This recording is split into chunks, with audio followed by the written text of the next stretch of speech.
Okay, good evening, everyone, and welcome to the regular council meeting of Monday, October 26. I will now call this meeting to order and begin by acknowledging that the meeting we are broadcasting from is located on the territory of the South Nation. So, council, our first item of business here is approval of tonight's agenda with an amendment. Pardon me? Excuse me, the ministerial order M192. Yes, you are correct. I'm sorry about that. It just wasn't on this. And we don't have, we also don't have the addition, the supplemental. Okay, so we'll start with the ministerial order, and that is that council is holding this meeting without members of the public in attendance under ministerial order M192, as council chambers cannot safely accommodate the unknown number of public participants wishing to attend, and that council is committed to ensuring openness, transparency, accessibility, and accountability through the submission of written comments and the provision of live and recorded broadcasts of the meeting. So look for a mover for that, please. Moved by Councillor Lajeunesse and seconded by Councillor Beddoes. So just a question to corporate staff. Do we have any members of the public registered to speak on the phone or through MS Teams? No, we do not. So no one on Teams and no one on the phone? Correct. Okay. Just our delegation. Just our delegation. And how many YouTube viewers do we have at the moment? 5. Okay, thank you very much, members of the public, for tuning in tonight. Okay, so I'll call the question on ministerial order M192. All those in favor? Opposed? That's carried unanimously. So now we'll get to approval of the meeting agenda. So this is where we will add in the supplementary new business items, and that will become 4B. So what we'll do is we'll make adoption of meeting minutes 4A, and the new business item will be 4B. So look for a motion to adopt, please, with that amendment. Moved by Councillor Bateman, seconded by Councillor St. Pierre. Questions or comments? Seeing none, all in favor? Opposed? That's carried unanimously. Okay, thank you. Next up then is minutes of our regular and special meetings. So regular meeting minutes of October the 13th and committee of the whole of October the 19th. So move. We'll move them. Adopt the minutes as Yep. presented. Move adoption as presented by Councillor Beddoes, seconded by Councillor St. Pierre. Questions or comments, corrections? Councillor Bateman. Just the one tonight, and it's under the regular meeting of October 13th on page 1, under council present, and very apropos of tonight's notice of motion, Councillor Logan's is listed as both present and absent. So I don't know, I don't think you were here that night. Physically, she was on the phone. October 13th?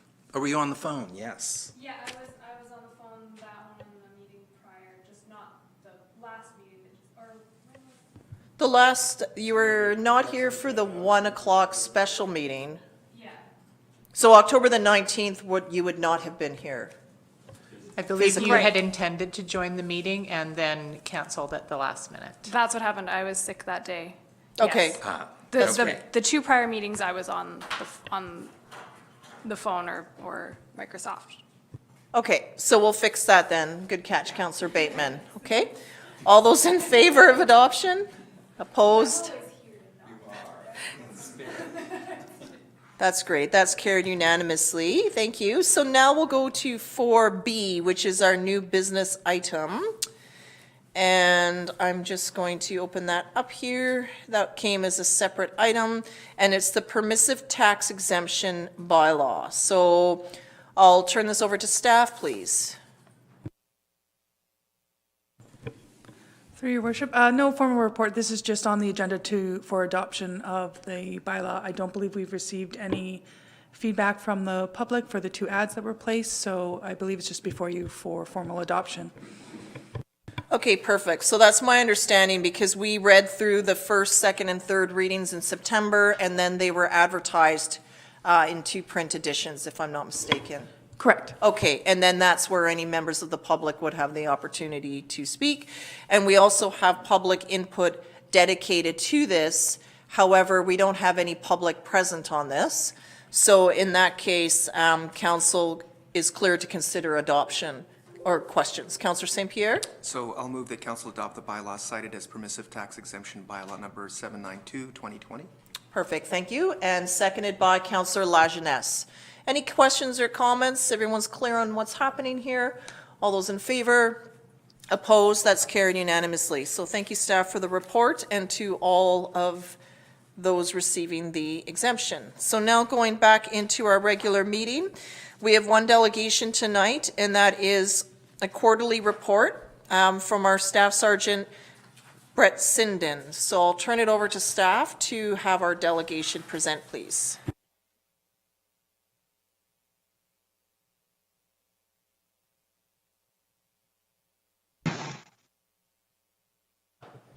When you're ready, go ahead.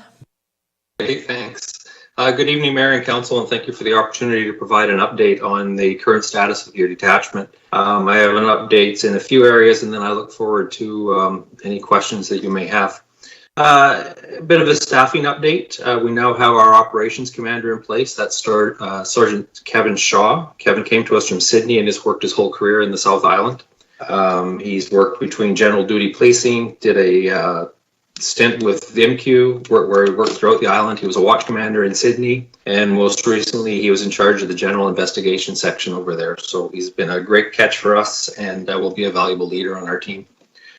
Currently we have 2 constable vacancies, 1 provincial spot and 1 municipally funded spot, and that's due to a leave without pay and a transfer out. One of these spots is currently being covered by a member from another local unit who's being funded by that unit. He's actually worked with us since March of 2019 to assist with the increasing demands. I'll talk a little bit more about that arrangement a little later here.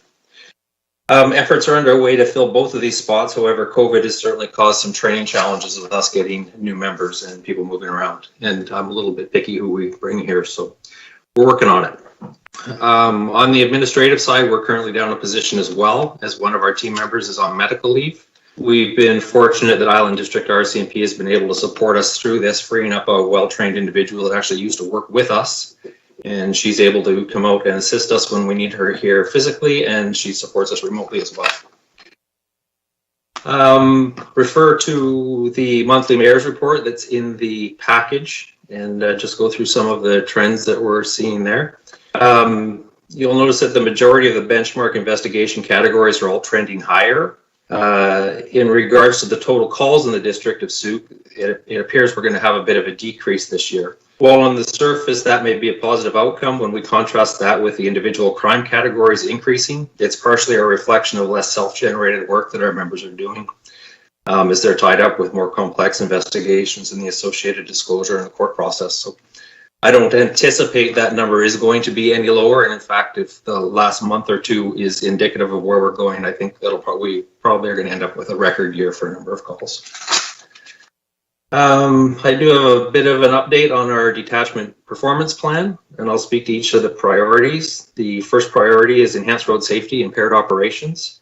The intent of this initiative was to increase high-profile check stops in an effort to deter dangerous activity and to be an active partner with ICBC on all their road safety initiatives.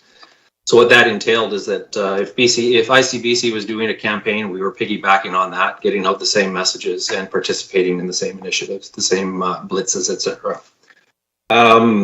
Our intent was to reduce impaired driving. We're not going to make that target because we continue to remove impaired drivers from the road, averaging over 15 a month. As I've talked to you before, we have some pretty dedicated traffic-oriented members that are out there and working hard. So as much as I set a goal to decrease impaired operations, I don't believe that that's going to be successful at the end of the year. Crime reduction, prevent and reduce property crime.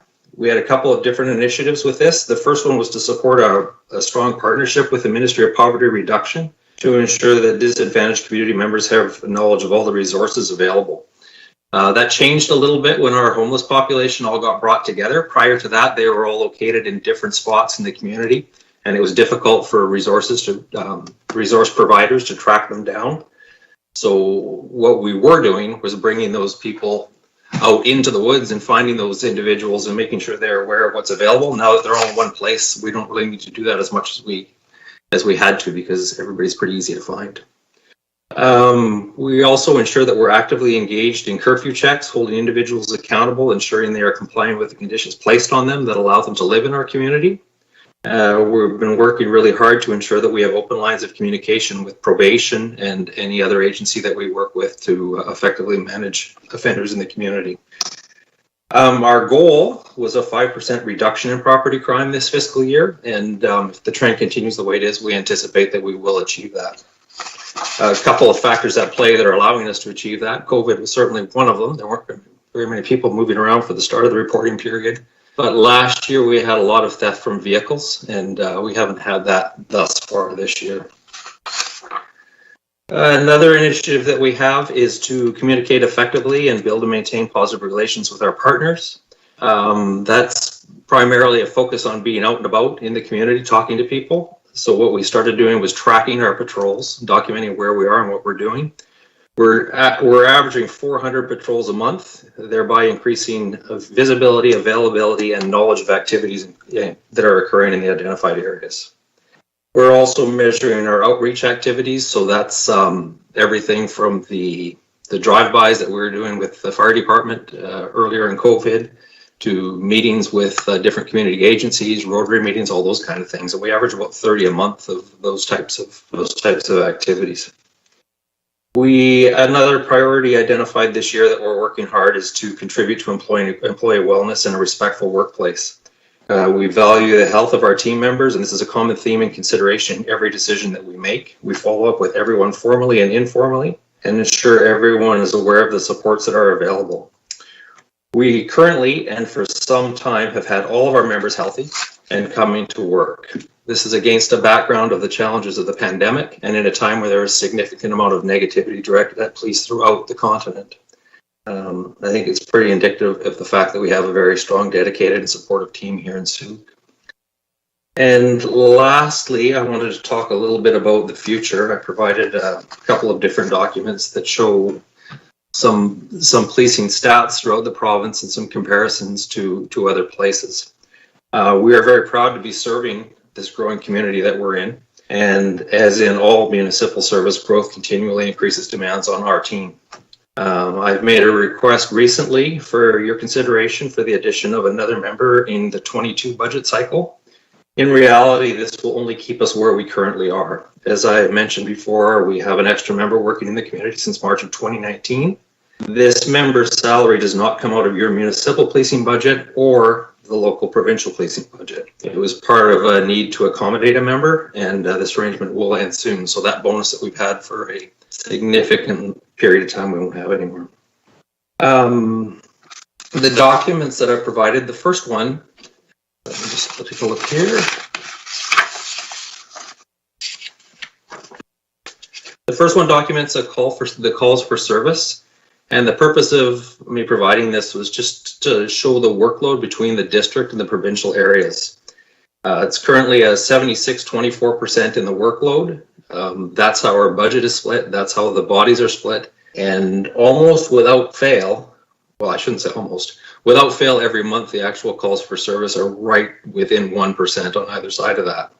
So strictly on a call for service basis, the resource ratio between the provincial side and the municipal side is accurate. The second document outlines some of the ratios for police to population for your consideration. The reference sources that I used for this was the CRD projections for population and the 2018 BC Policing Report for averages. If we're to maintain what we currently have, the ratio we currently have, we will need at least, sorry, just 1 second. We'll have to have at least 16 municipal members in place by 2028. As you know, we're currently at 13. If we strive to have 1 for 1,000, which was identified as a ratio in the OCP, which I understand, I do know is being redone, it would be, If we aim for 1 for 1,000, we should have had 14 municipal members last year and be working towards at least 18 for 2028. And if we were striving to be at the provincial average, which is 1 for 744 for municipalities under 15,000, We should have already been at least 19 municipal members last year, working towards 24 for 2028. If we were to add the position requested in 2022 and another every second year, we will maintain the status quo, or be one short actually by 2028 in 1 per 1,000 measure. All that to say that as the community grows, the demands on your police will continue to challenge the detachment and the community, and I look forward to working with you as we work together through this growth to safely and effectively meet the needs of the growing community. Police member per population is only one measurement of how we measure what the police do, and as we work forward, I'll certainly bring more of those measures ahead. I just wanted to give a bit of a snapshot of where we are in comparison to some other communities, and I think the graphs actually do a much better job of showing that than my description here did. But I'm happy to answer any questions about that or anything else that you may have. No, that's great. Thank you very much, Staff Sergeant. We really appreciate your making your time to be available for us tonight. Just a question for the new member that joined, Kevin Shaw. Sorry, what was the title of that position again? Is it just? So he's an operations NCO or operations commander. It's the job that Clay Weeb did prior. Okay.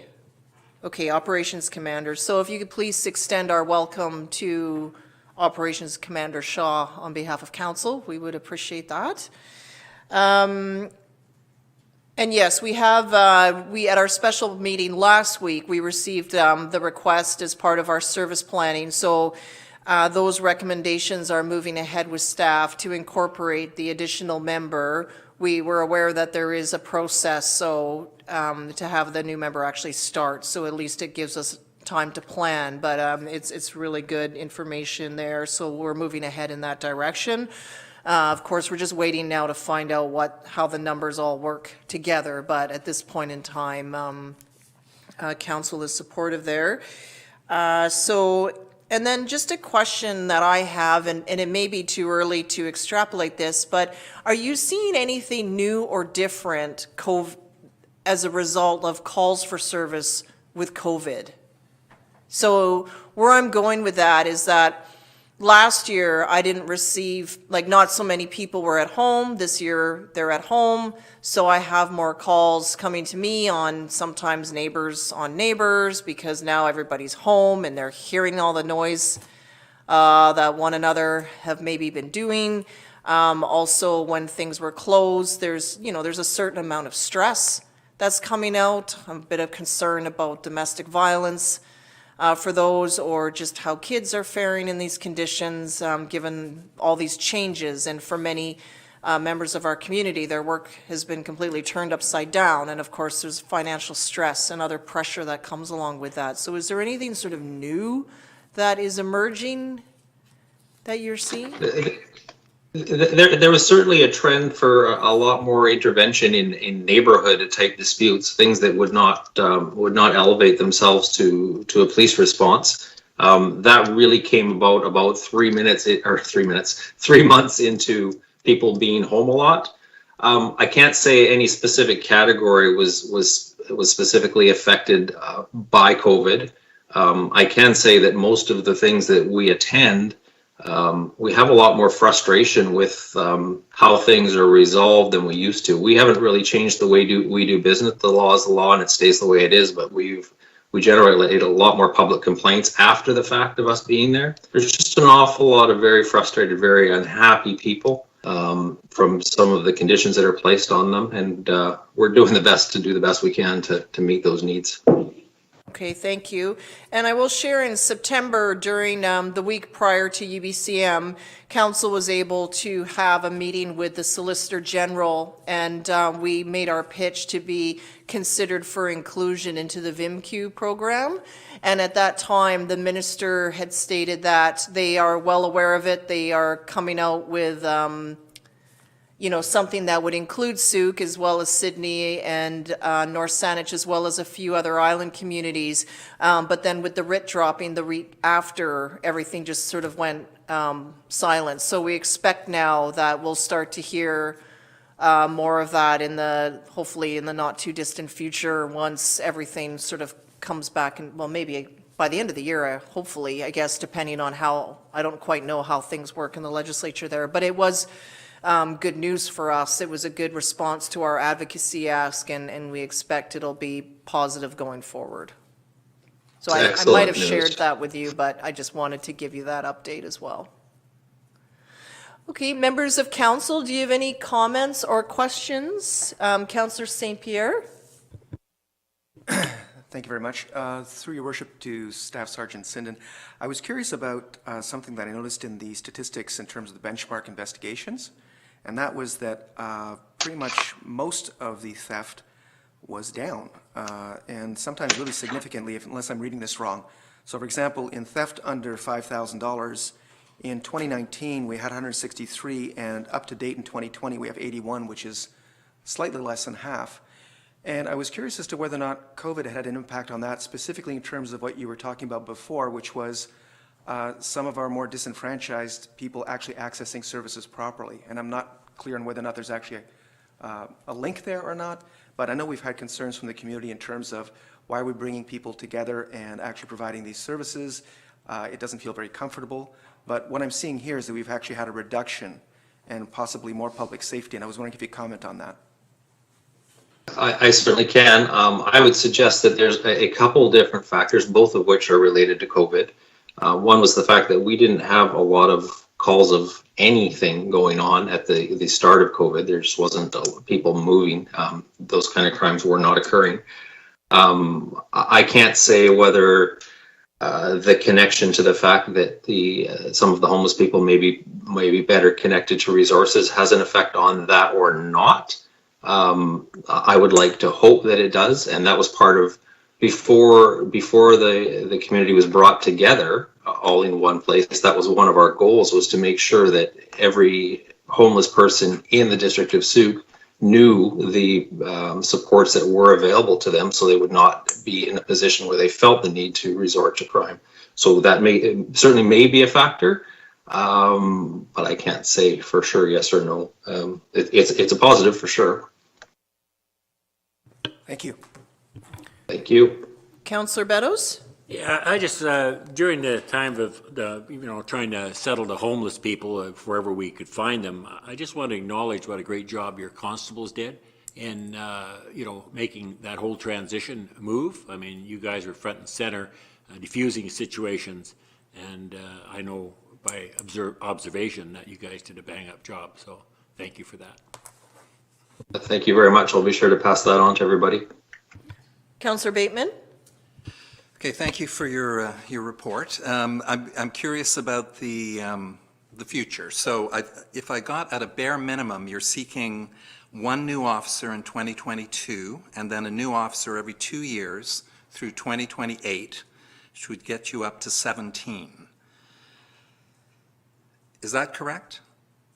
Well, I don't know that I've ever really put the ask in. I focused on the one for 2022 Okay. because we certainly need that. And then I just started looking at the ratios and started comparing it to where we're going, as opposed to people in my role in other communities that aren't growing. There's a lot more thought just to keep up to what we have right now. So the 13 in 2028 populations, we need to be at 16.4 is actually the number. So certainly the one in 2022 and one every second year will keep us at the status quo, or will keep us one behind, 1 per 1,000, which is what the official community plan was aiming for. And I do appreciate that things change over time. Okay, I know that in our budget survey, there were calls for an additional officer. And I'm curious, with an additional officer, would we then have 24-hour coverage, for one thing? So 22 members total is the number that we need to do 24-hour coverage to do it effectively. So currently we're at 17. So we're 5 bodies away from 24-hour coverage.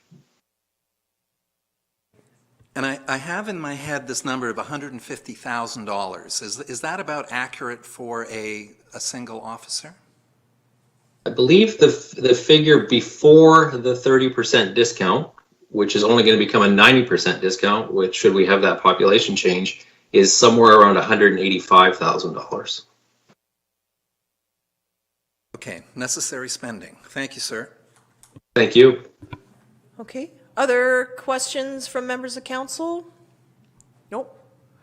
Okay, well, we would thank you very much for joining with us today, and we would just like to extend our gratitude to yourself and your team and for all the work that you're doing in these challenging times. It's not easy, certainly, being out on the front lines in these unweird, I don't know, extraordinary, whatever you want to call it, year. So just you have our gratitude, and just wish everybody just good health and safety as always, particularly now with cases and everything. So thank you very much for all that you're doing. We really appreciate it. Thank you very much, and our crew certainly appreciates the support of council. It's excellent. Thank you. Okay, all the best to you. We'll talk soon. Thank you.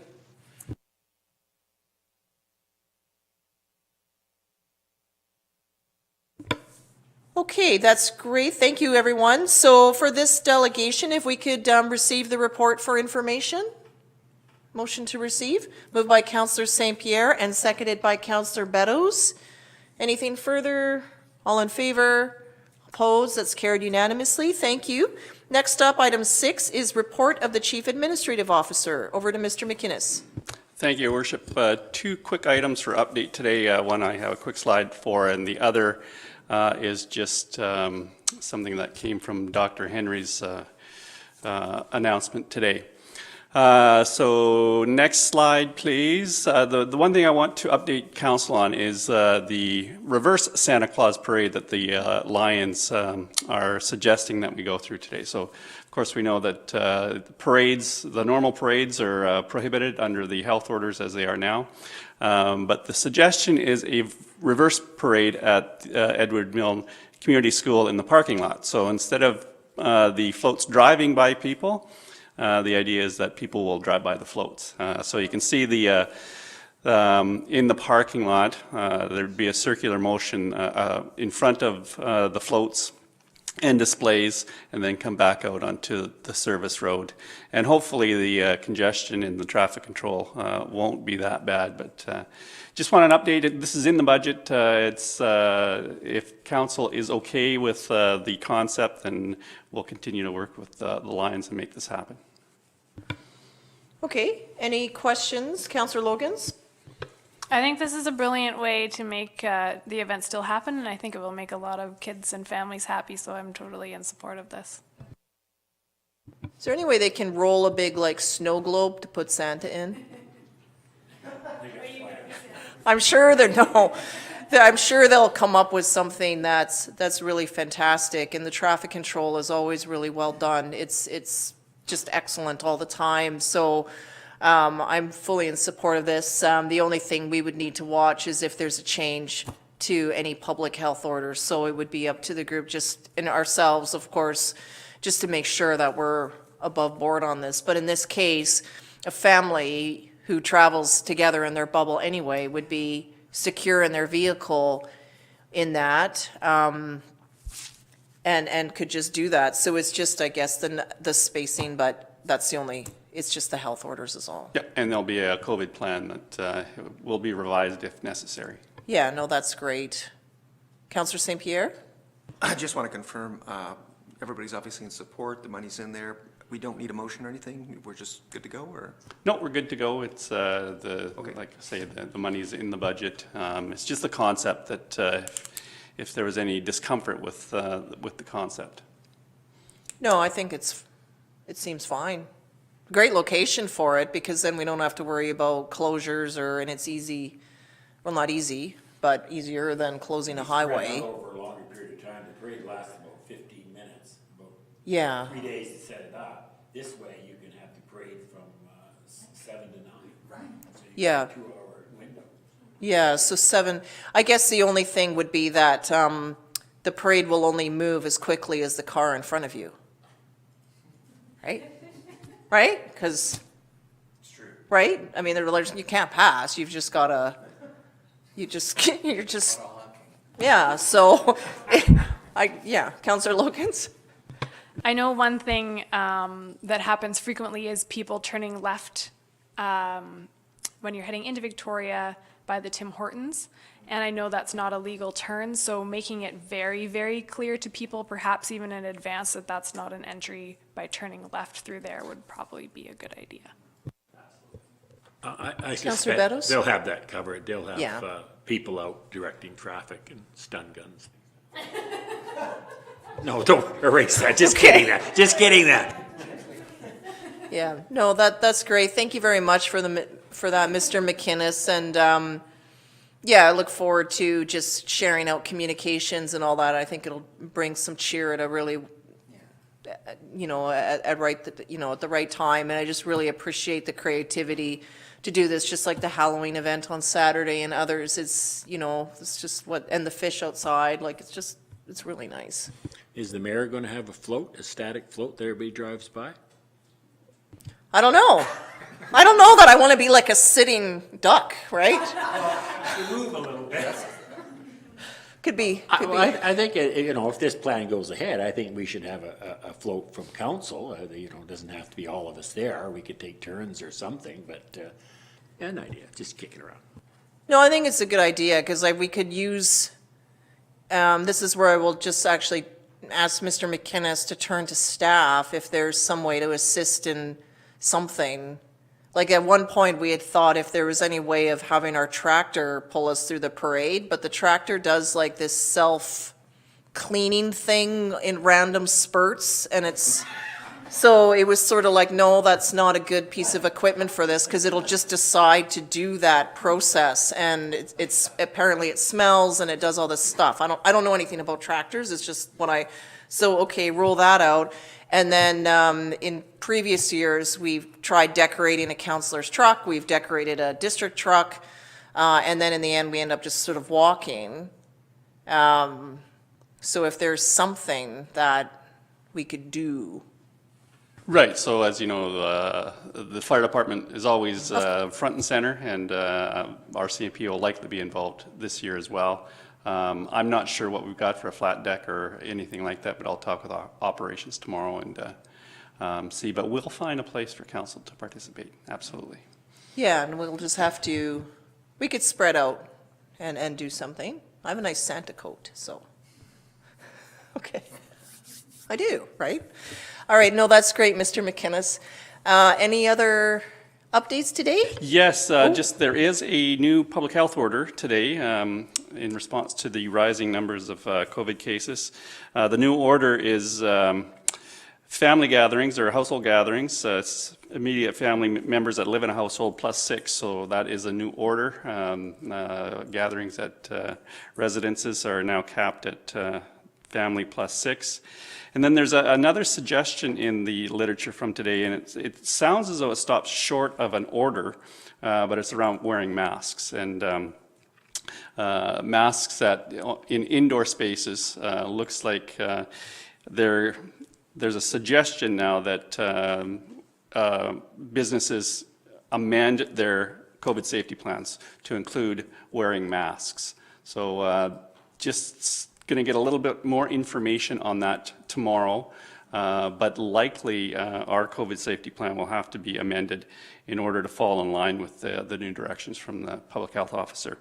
And it likely will lead to an amendment in our policy, and perhaps our next council meeting we'll all be wearing masks. But we'll see. Our policy right now is if you cannot maintain social distancing, then you have to have a mask when we're in the building here. That may change. Okay, Councillor St. Pierre? I believe we have a swag budget in this district, and I think it'd be really fun to have district masks made up, and we could even maybe see about some sort of distribution at the parade. But I think we have budget for that sort of thing, and I think it'd be really fun. Through your worship, I believe that budget has been expended this year, but we can certainly check. It's not a big budget, so we try to eke out every little bit that we can. But I believe that was expended earlier this year before or just when COVID hit. So I'm curious then, either through council contingency or council travel, if that you know, I'm just curious, if we got a washable mask with the district logo on it, usually there's a minimum order. So if there's just some way of reporting to us what that might look like, and then we could see, I don't know, and even, I don't know, sell them for, at cost or something? I don't know. Councillor Meadows? Well, just on the comment from our CAO in regards to masks, I think it would probably behoove us, whether it's an order or not, to at the next council meeting to wear masks anyways. I just think, again, I look what goes on down south with, you know, leaders leading or not. And I think we'd set a pretty good example if we did that here. It's annoying, but well, I have mine here.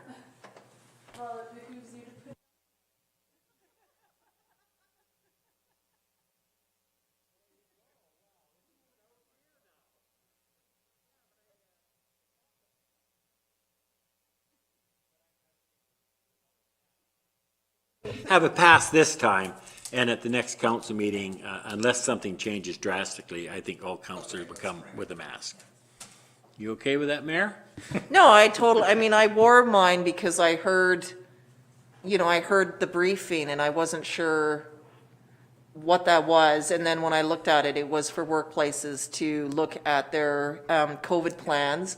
And it's in particular hallways, lunchrooms, any sort of boardroom type where folks may be meeting. And so, you know, for the most part, our lunchroom is still limited in terms of how many numbers are. I noticed our staff are very cognizant of the hallways and passing, and many are wearing them in the passing lane anyway. So, but I think it's important that we continue to step up in that way. Councillor Logans? Question to Mr. McInnes. Have staff at all been provided with masks? No, we, again, we had some dropped off, and I'm not sure if they've all been used or one left. So there was, someone dropped off some masks here. I'm not sure which group it was. Like one reusable? left, but yeah, and we'll if our policy does need to change, we'll make sure that they're available for our staff. Great, thank you. Yeah. Just remember to wash them. But anyway. Just one other thing, if I could, you'll Yes, of see course. some signage up. We're getting 3 parabolic mirrors, and there are a couple hallways that, in particular, the one coming from the mayor's office down towards the lunchroom. If you take that corner quick, it's you run into people. So we're going to have little signs like you see on the bridges out towards Port Renfrew. Yield to oncoming traffic. So have a little fun with it. So you'll see those up in the next little while here. Yeah, no, that's great. Thank you very much, Mr. McInnes. Is that, I don't want to keep interrupting you. But, okay, that's your update. Okay. Did you have a question, Councillor Bateman? I just kept seeing that action plan come up on the screen there, and maybe you could quickly take us through that? That's on a quarterly basis. Your next quarterly Okay. update on the strategic priority chart will be in January. Okay, thank you. It's always right in front of you, It is always. just so, Yes. No, that's great. Anything else? Okay. So our next item today is our public question and comment period, of which our corporate officer earlier stated that we do not have any written submissions, nor anyone on Teams, nor anyone on the phone. So that concludes that. I'm just curious now how many folks are on YouTube. We've dropped to 2. Okay, well, thank you to those that are on YouTube. Okay, so now we'll move on to the consent agenda, and that is that agenda items 8.1 and 8.2 be adopted by general consent. So move, did you want to extract something for discussion? No, Just move, yeah, I'll move it all. I'm happy with. Sorry, I'll move it all. I'm happy with going forward with it. I just wanted to also ask a question. Okay, so moved by Councillor Logans and seconded by Councillor Bateman. So go ahead, Councillor Logans. Thank you. I haven't had a chance to rewatch the Committee of the Whole meeting, but in the Land Use and Development Committee policy, there is information on including housing in there, which is fantastic. I noticed that the membership doesn't include anyone specific to the housing community side from home builders. And perhaps land development, but I wondered if there was any discussion at the committee in regards to when we receive applications for that membership, if that we'll be looking for someone with experience with affordable housing. Good point. Mr. McInnes? Thank you, Your Worship, to Councillor Loggins. The discussion that we did have is there is a certain degree of overlap between the Community Economic Development Committee and the Planning and Land Use Committee. Certainly the Community Economic Development Committee with a focus on social issues. Housing is prominent in that framework, and the framework that we're following is the Canadian Community Economic Development Network. Director Paulo and I will have some discussions around making sure that we don't duplicate efforts in these two committees, but things like housing that are extremely important are prominent in one of these two committees. Yeah, and I'm glad you say that because I noticed that the word housing is only found in the Land Use and Development Committee terms of reference, which makes perfect sense to me. But again, that kind of doesn't answer the question of whether housing will be, like one of the members will be interested or knowledgeable in affordable housing in the Land Use Committee. Right, so if it is more on the service piece of why affordable housing is important, perhaps it's the not-for-profits that are involved in the service side of affordable housing, and in that case, Searchin may be able to fill that role within the Community Economic Development Committee, where they do have a seat at the table. Right, but then housing's not in that mandate. In the It's not in the terms of reference. I think what's missing is that in the Land Use and Development Committee, we may need one of the perhaps members at large to be of the nonprofit housing community. Point taken. Good point, Councillor Logans. Actually, Councillor St. Pierre? I'm just wondering if we should just amend the terms of reference for the Land Use Committee to reflect that at this point in time, or do we need to council to do that? Yeah, because I mean, the recommendation came from Committee of the Whole, and now is the time for council to ratify this, right? So would Councillor Logans like to amend or? Sorry, through your worship, if there's going to be discussion or amendments, can I suggest that we withdraw the motion for the consent agenda and do it for 8.2 and then withdraw 8.1 for discussion? Okay. Yes. You're fine to So withdraw? yes, I'm happy Okay. to withdraw and move that we, let's get a good thing out of the way. We can adopt by general consent the items aside from the Land Use and Development Committee terms of reference. Okay, so maybe if it's easier just to do 8.2, and then we can do 8.1 Yeah. on its own? Yeah. Okay, so 8.2 to be Sorry, adopted by 8.2. general consent, moved by Councillor Logans and seconded, who was the original seconder? Councillor, Councillor Bateman? Are you okay with withdrawing that? Yes, absolutely. Okay, so I'll call the question on that. All those in favor?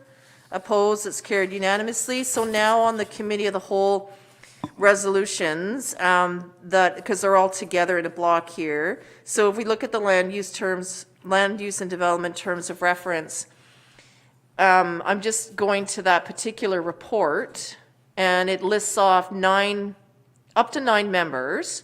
So one member of council, one from the land development community, one from home builders community, one from the business community, agricultural community, environmental climate change community, oceans and fisheries community, 2 members at large, make up the 9.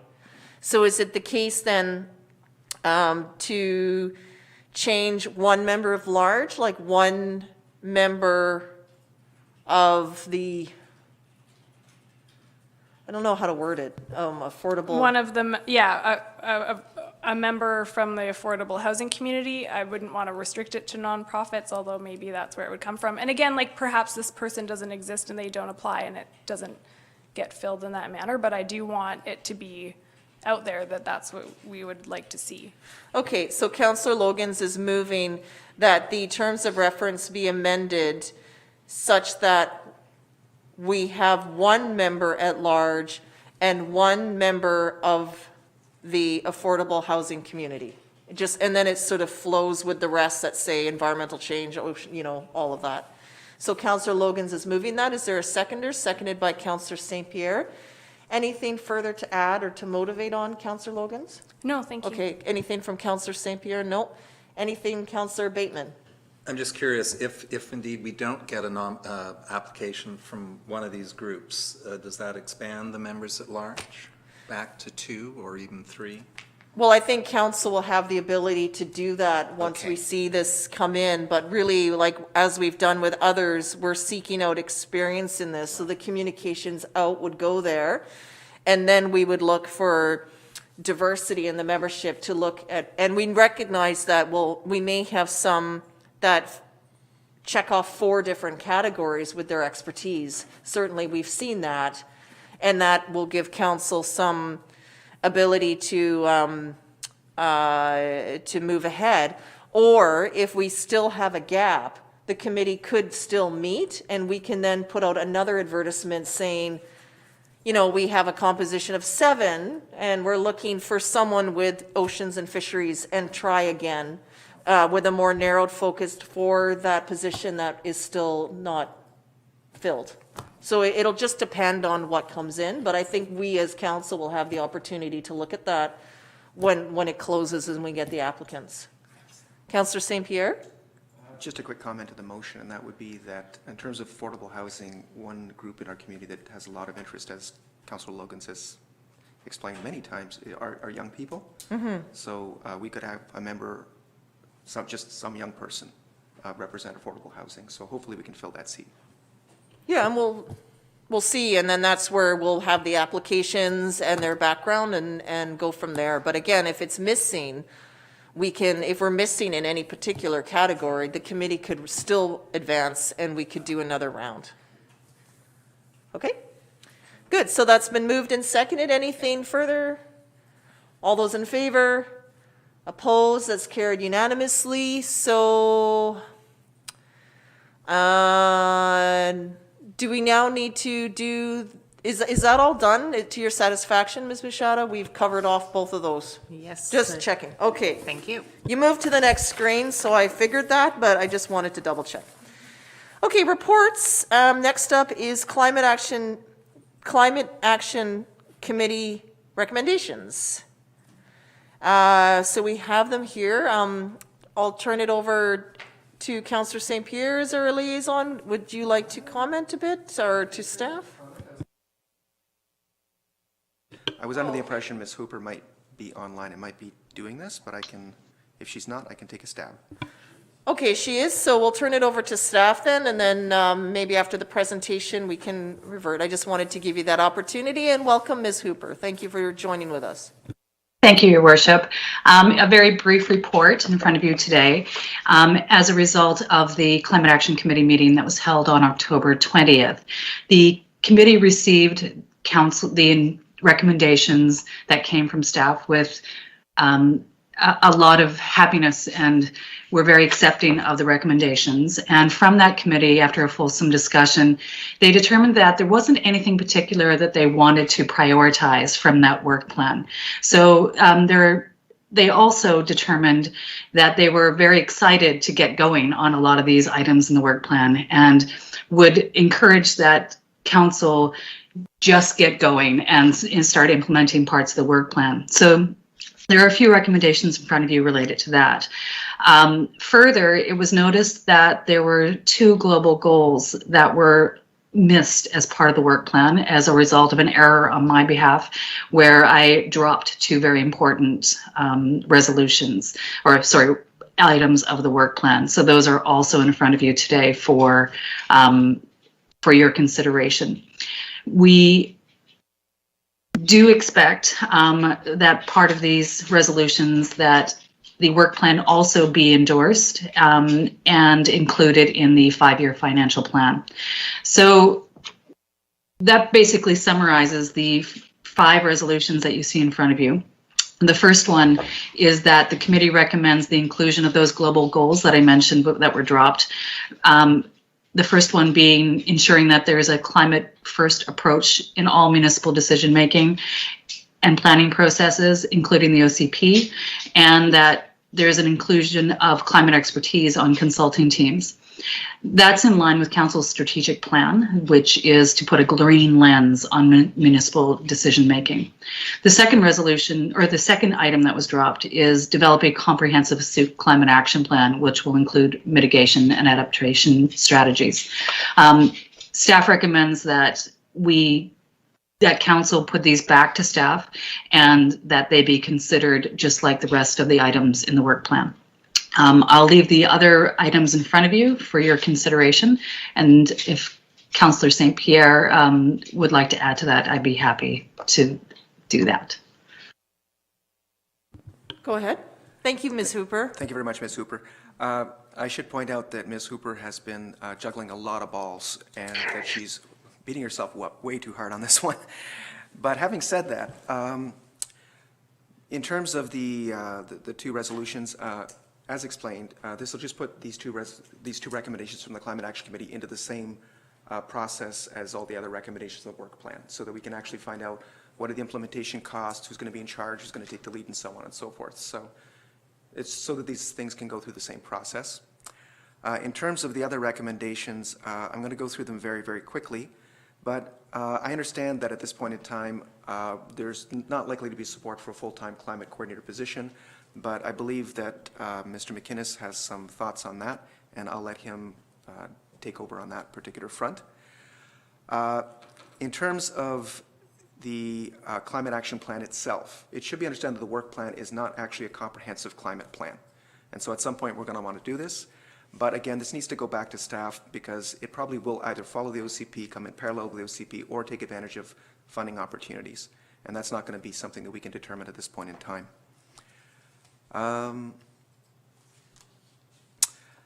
As for the rest, most of it has to do with basically putting the various items from the work plan into our budget structure and allowing staff the opportunity to look for funding and to make it happen. I was surprised and delighted to note that in the budget, almost everything that we might have wanted was actually included in the Transportation Master Plan and the Parks and Trails Master Plan and in most of the work plans from the various departments. There was only a scattering and a smattering of items like the heat pumps for $20,000, $50,000 for a food systems plan, which we're going to have to do at some point regardless, and a couple of other things. I think it all tallied under 150 or 100, 200,000, and that would be spread out depending on when it happens over a period of 4 to 5 years. So it's actually pretty reasonable, and that's all I've got to say at this point in time, unless there are any questions. Oh, sorry, last item. It did come up very strongly that affordable housing is one of the linchpins to actually dealing with climate change and allowing people to choose not to commute, to choose a different lifestyle, to actually spend less. Therefore, one of our members was very passionate in promoting bringing tiny homes up in some venue, and Ms. Hooper suggested that the Land Use Committee would be the place to do so, and that's why that's there. Okay, that's great. Mr. McInnes, did you want to just elaborate on that, the point on the Climate Action Coordinator? Thank you, Your Worship. Yeah, I've thought about this lots over the weekend since the agenda was published. And I'm going to suggest, and I'm going out on a limb here because this has not been vetted with the Community Economic Development Working Group, who have done some really good work in the terms of reference for that committee. But I believe that, as you saw in the video at our last meeting, the Canadian Community Economic Development Network, that network proposes a more of a traditional triple bottom line strategy that's in line with more the traditional sustainability planning. So I think that one of the options that we can look at instead of having a dedicated climate action position is incorporating that into the community economic development position, making it more of a sustainability position. And I'm quite confident that there are a lot of people with the right skill set if we want to go down that route. It will be short of a climate first approach. It'll be more of a balanced approach, a triple bottom line approach that balances social, economic, and environmental things. But I think if we run with that through 2021, see how that goes, and use the 2022 budget cycle to refine that, I believe it probably is a decent strategy for us to work towards. I'm not sure if the Community Economic Development Group or if the Climate Action Group would be totally on board with that strategy, but it's certainly something I think is worthy of Council's consideration. Thank you for that, Mr. McInnes, because I think the big part is also affordability. So it's the committees, while they may want to have their own particular dedicated expertise, we also have to look at what our community can actually absorb. And so the one position has been funded by non-market growth, which would be great. So if there's a way of finding that expertise, I think it's worth pursuing, because a big part is if we could actually grow out the town center and attract solid commercial investment that creates more work employment locally, then we're achieving more local employment, which means that folks don't necessarily have to commute. So they two kind of play out together. So it's finding that skill set that can actually incorporate both of these elements and satisfy the work plans of both committees. But we'll kind of leave it to you to, I mean, it's up for council to consider, but we've already vetted the one. We have the Climate Action Committee terms of reference, and we have our Community Ec Dev one, which we're trying to form. We've now endorsed both of those terms of reference. So it's having, I don't want to see then we've hired somebody, now both committees are disappointed 8 months down the road that they're not getting fully what they want. So that, you know, unless there is a person that can blend both of those. Because I mean, the risk is that we don't fund any of them. And then I guess everyone's disappointed and it's fair across the table. Councillor Beddoes? Yeah, actually, I have quite a few problems with what's presented in front of me. First of all, I don't particularly like getting something like this on a Friday and having to digest it for a Monday meeting. I would like to have more time to go through this. I find some of the considerations are very non-specific, and I would like things more specific. The first one that I particularly don't like is you got to ensure a climate-first approach in all municipal decision-making. Well, I believe that we certainly should look at a climate approach, but I don't think a climate-first approach. I mean, a lot of our decisions have to take into account a great number of things, and this sort of puts, this would be the top consideration, and it may not, depending on what we're dealing with. I just think it's, to throw that out on everything, I don't agree with that. So I'm not happy with that. I just ensure a climate consideration approach to all municipal decisions. Right now, I believe our staff is very green. I think everybody, including council, looks at things through a green lens, even today. Putting that in, I don't agree with that. And including the official community plan, I think the community plan is for us to extract what the citizens of Souk want, not us to tell them what they want. So I'm not in favor of having that in as official community plan unless the community comes back and saying, we're so concerned about this, this is what we want. So I'm a little concerned about the way that's worded. Develop a comprehensive climate action plan which will include mitigation and adaptation to strategies. I don't even know what that means. I mean, somebody please spend a bit of time explaining what that will be. I don't mind somebody developing it, but who's going to do it? Is it staff? Is it we're going to hire a consultant? Because that takes up quite a bit of time. And then the committee council allocates funding for the 21-21 budget for a coordinator, and I think we've covered that. I'm not in favor of that. I would like to have that go to one of those two committees as outlined by our CAO. And then the committee recommends council direct staff to seek grant funding, investigate alternative borrowing for projects listed in the CAC work plan action items, especially those related to the TMP and the, trails. And we're doing that anyways. I mean, I would want specifics. A broad statement like that is not good enough to me. If we're going to go after some funding, I'd like to know exactly what funding we're going after and for what projects. We do have some staff priorities when it comes to funding. We only have so much staff, and as Spa said, Ms. Hooper's working about 12 different hats now. So I'm not in favor of that. That has to be all rewritten. And I don't like the idea that the committee recommends that council direct the Land Use and Development Committee investigating options. I don't like the word that we direct them.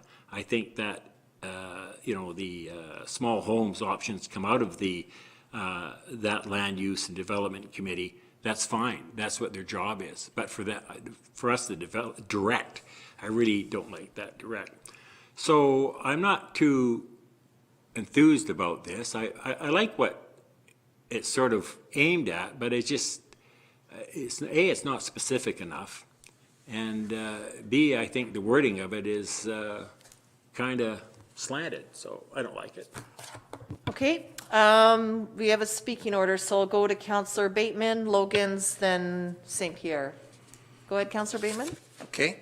I'll follow up a bit here. So item 1 with the global goals, we did approve those goals when the Climate Action Committee's work plan came past us back in June, I think it was. And I think with Ms. Hooper's told us she left off the cover sheet, basically, on the updated version of a work plan. So I always thought that was an appendix being added to the original document. And so if we just reinstate that cover sheet, we've already approved that it includes the overview, the areas of focus, and the global goals. It sounds a fabulous idea regarding a community sustainability, community economic development officer. Big, long title. But I just looked it up, and it seems that those kind of people exist out there. UBC and others, it's a thing right now, so the two worlds may meld there. In terms of the number 3, to seek grant funding for CAC workplace action plans mirrored by the 2 master plans, I was a little disappointed that we didn't see exactly in the report here tonight what those were, so I went through and I found a number of them. Most of them are under transportation. And I believe these are all short-term actions. Transportation plan calls for enhanced BC transit service, $200,000. I think that's largely bus transit shelter improvements. There's also the active transportation bikeways improvements at $75,000. The one that gives me real trouble to insert in the 5-year plan is priority sidewalks, $11.3 million, which the plan calls for over a decade, I believe. And finally, there's a piece on 5.2 in the transportation, talks about update plan for safe walking, $100,000, and it indicates 2030 as the target date for that. So, some of those, all of those, apart from the priority sidewalks, I could picture in the 5-year plan, knowing that the capital plan for each successive year after next year is always subject to change, and based on grants, et cetera. So, I think that's it. And the tiny homes, we missed the opportunity. We were refining the terms of reference just now, and we could have easily slipped that into topics, because there's a nice list of topics that we're recommending in a non-directive way be addressed. So in that gentle sort of, have a listen and look at these things. So that's my comments.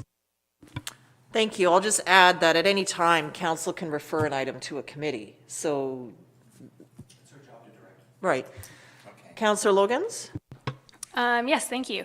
Thanks for the report, Ms. Hooper. And yeah, I mean, we direct staff to fill in the blank. We just direct the committees to. That's a given. This work plan has come to council at least 2 times. I want to say 3 times, perhaps even. So it is good to see this sort of moving forward. I know that we did push for prioritization as a council, but I'm glad that you surprised us as a committee by not prioritizing and just providing this as a plan so that staff can tick things off as they come up and as we prioritize our strategic goals. So I think that will work well in conjunction with their regular work. And I did want to touch on Councillor Beto's comment about the OCP. I know that the community has always said in the last few years of our staff's research that things like trees are the top priority for our community. So I would argue that that's injected in there as well. And in terms of funding, it comes up when it comes up. We don't have a crystal ball around what grant opportunities are arising. So when they're announced, that's when we know. And then if we have something like this work plan, then staff can say, oh, I remember in the work plan there was this project or this initiative that matches this grant. Okay, we can put these together. But if we don't have the work plan, then the grant pops up and we don't have anything to fit into it. The worst thing you can do with a grant is create a project just for a grant. That's not how you get funding. You have to have the project ready to go and then be ready to jump on it when the funding comes through. And that's how we've been successful in our other grant applications. One note about the tiny homes, I think there was a negative discussion about that at the Affordable Housing Committee and in the housing report. I don't recall off the top of my head, but I don't think it seemed like it was a positive move forward for our community. So I wouldn't inject that into the committee's discussions at the moment. Perhaps we can all review that and just go through that housing document and double check what it said in there. I should know of all people, but I don't. And I know one thing that came up for discussion was zoning and building for home offices to reduce travel as well. We don't only need to build the economy in our community. We need to supplement the economy in other communities and provide our local workers or our local town workers with opportunities not to commute. So there are many people in this community and others that we hear time and time again, I want to work at home, but I can't work at home because I don't have an office. Well, how can we as a municipality make it so that everyone can have that office? I think it was Zapier predicted that in 2030, all office jobs would be, not all, but like 75% of office jobs would be working from home. And that was predicted just a few months before COVID happened. Now that COVID happened, it's probably shifting a little faster than 2030 for that to happen. So we're falling behind the 8 ball on that one, especially for a remote community. And I still think we're kind of remote physically. But if we can create spaces for people to comfortably work from home and work even within the community in a safe way, that would be a really good thing to look at as well. But thank you for the work. I do support what this committee is working towards achieving. This is a crisis. It's not a la-di-da, oh my goodness, the climate is amazing. This is a climate crisis, and we've declared that as a council.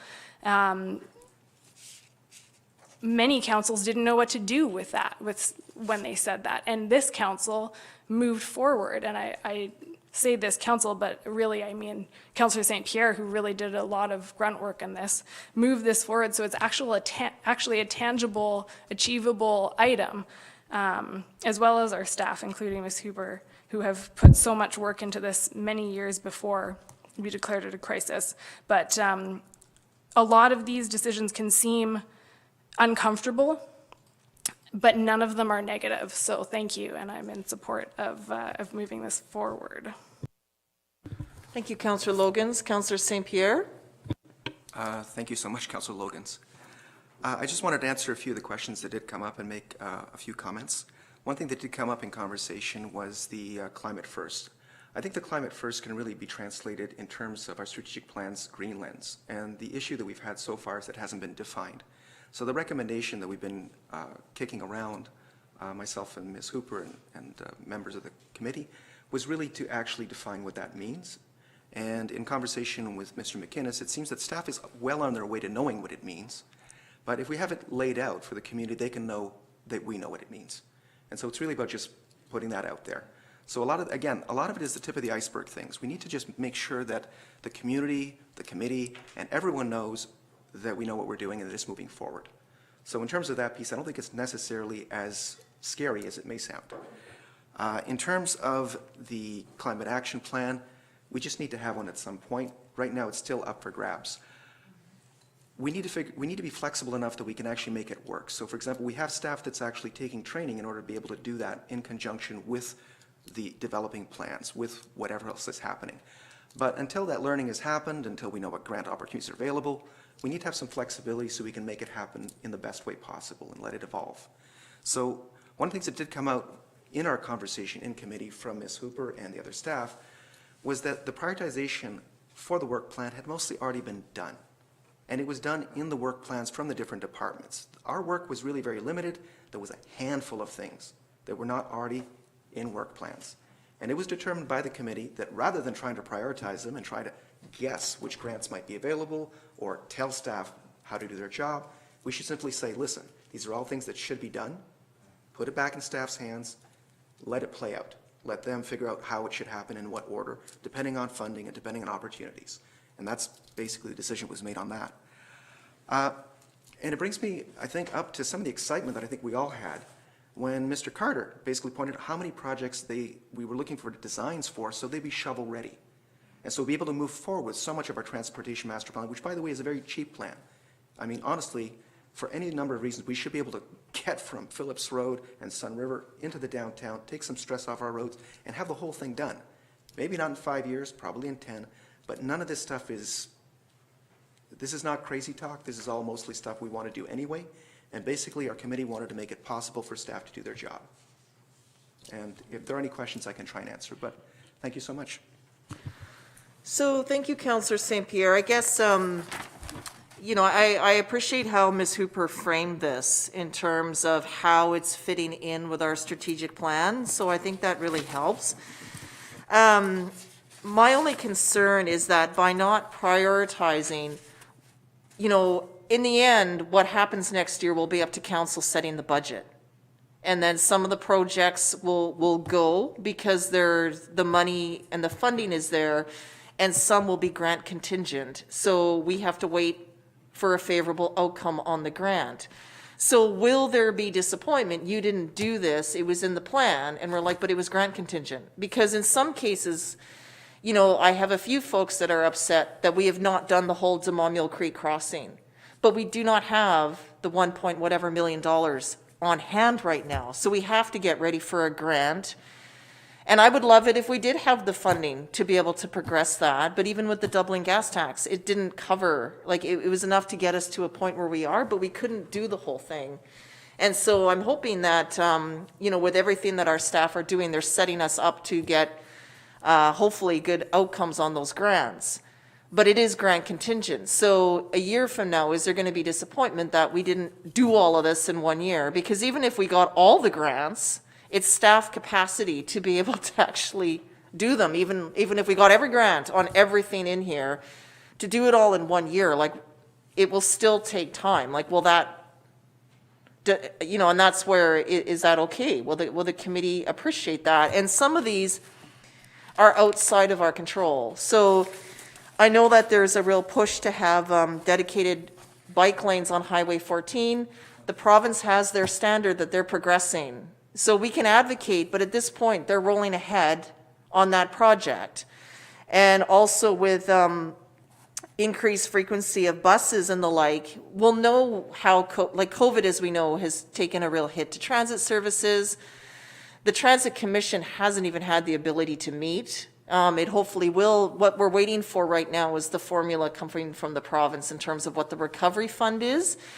And then when that's done, we can start service planning for next year. But we're behind now because usually when we set new routes and add more buses, it's 18 months to set the service before the bus and the service actually begins.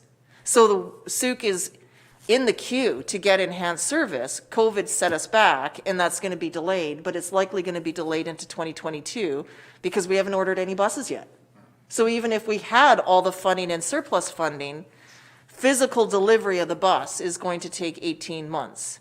So I just wanted to flag some of that. Like, is that where, is that reasonable that the committee would recognize that?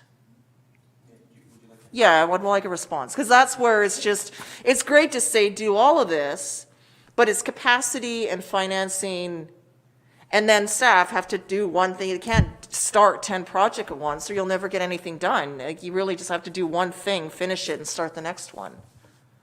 Okay, so staff has already done a great deal of work on the implementation plan and basically lays out, for example, the advocacy work that we're not directly paying for or responsible for, the things that we can't actually do. We could put a word in the right ears, but that's about it. That's already in the plan, and the committee's, read over the recommendations from staff. So there's no expectation, I don't believe, on the part of the committee that we can, pull a rabbit out of a hat and have jurisdiction that we don't have. Just checking. No, well, okay, I might, I can't speak and look into the minds of all the committee members, but certainly the report from staff is very clear about all of these things. So if the committee doesn't realize it, well, we need to reread the staff report. That doesn't mean that it's not there. In terms of the recommendations from the committee with regards to that, most of our recommendations were actually already in the 2021 to 2026 budget. So no, we can't possibly expect it all to happen in the next year, because obviously the budget is basically saying it's going to be laid out in the next 5 years. And some of it's going to move faster, some of it's going to move slower, obviously depending on which projects are shovel ready, what grants come up, so on and so forth. I believe personally that because some things are extraordinarily important, and that because we're only starting to touch on the importance of some of those, like heat pumps. Heat pumps are just being realized to be one of the very best ways for all municipalities, especially larger ones like Vancouver, where a lot of their GHGs are directly related to heating. There's a huge push on that technology. It's getting cheaper and better all the time. The incentives are coming in. I think that if Clean BC wants to do its job, we're going to be seeing even more incentives. And that will come through in the form of grants, I hope. And we'll see what happens. We can't predict that, but we were looking for 20 grand, or the staff, I should say, was looking at 20 grand to implement the heat pump recommendations.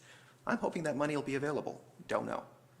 Most of the stuff that's actually in the recommendations from the committee are already in the staff work plans. So disappointment, there's always going to be disappointment that you don't get everything you want at Christmas, but we're getting an awful lot.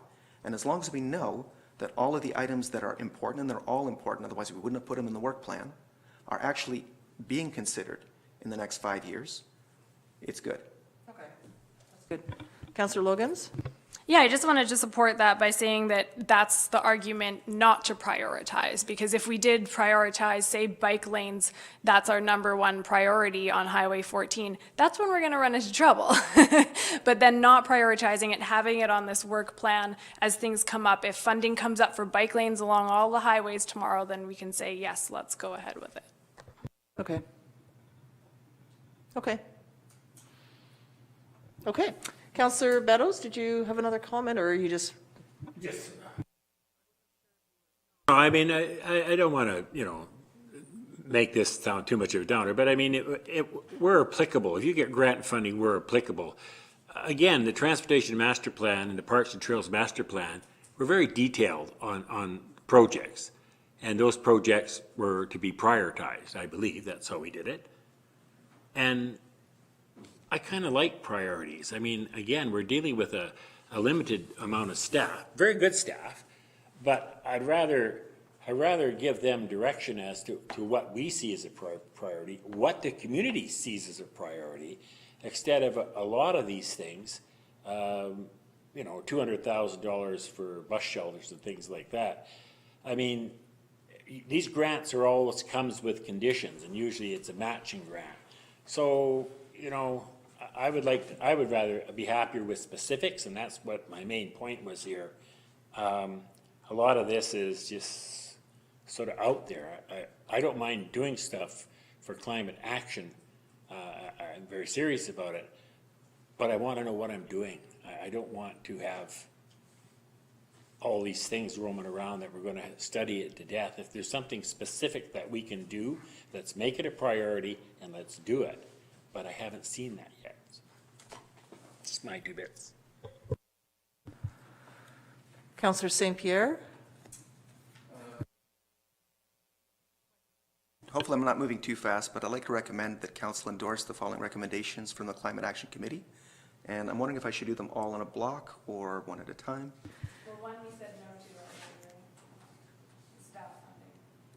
So in this case, like you could move the block and like rather than, I don't know, Ms. Machado, do you prefer them all read out or just given?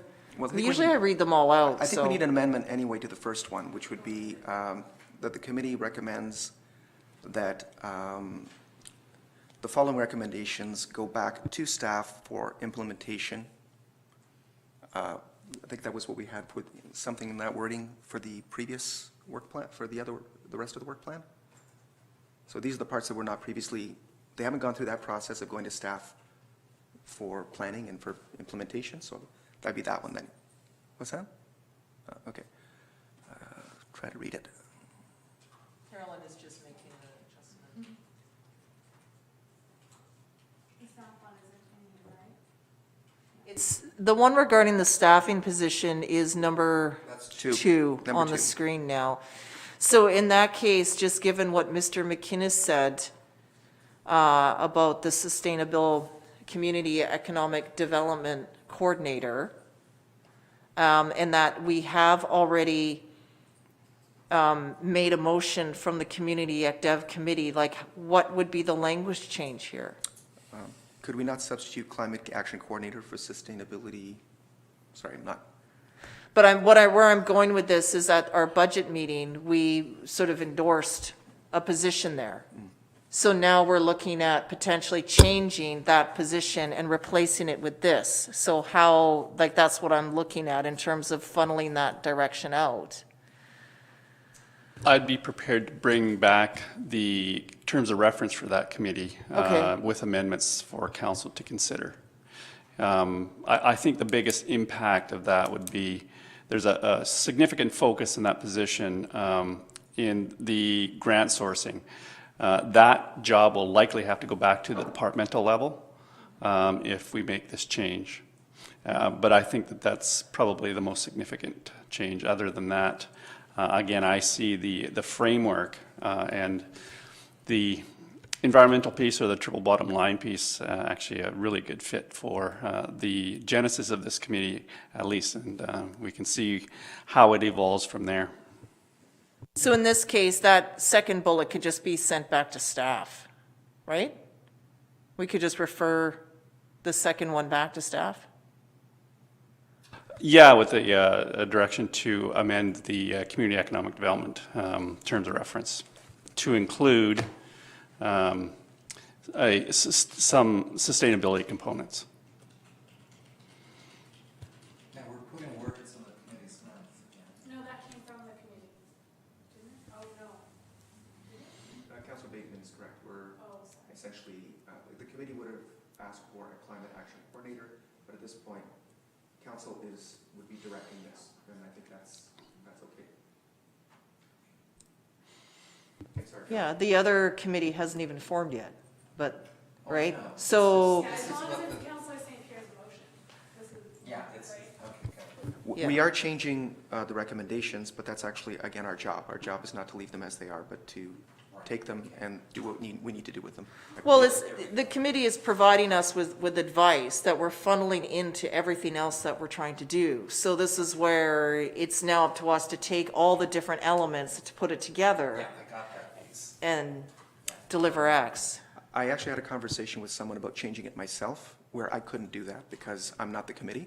But as council, I believe as mayor, we can do that. Yeah. We just need to change to Okay, so this is just getting fixed, and then I'll go back to you, Counselor, for the motion. So let's just wait till we have it all, and then we're all. I'd be writing down, going, I can't read my writing, is what we should do. I can barely read that on the board. Yeah, I'm having trouble. I need a telescope. I can't barely read that. Maybe they can make it bigger?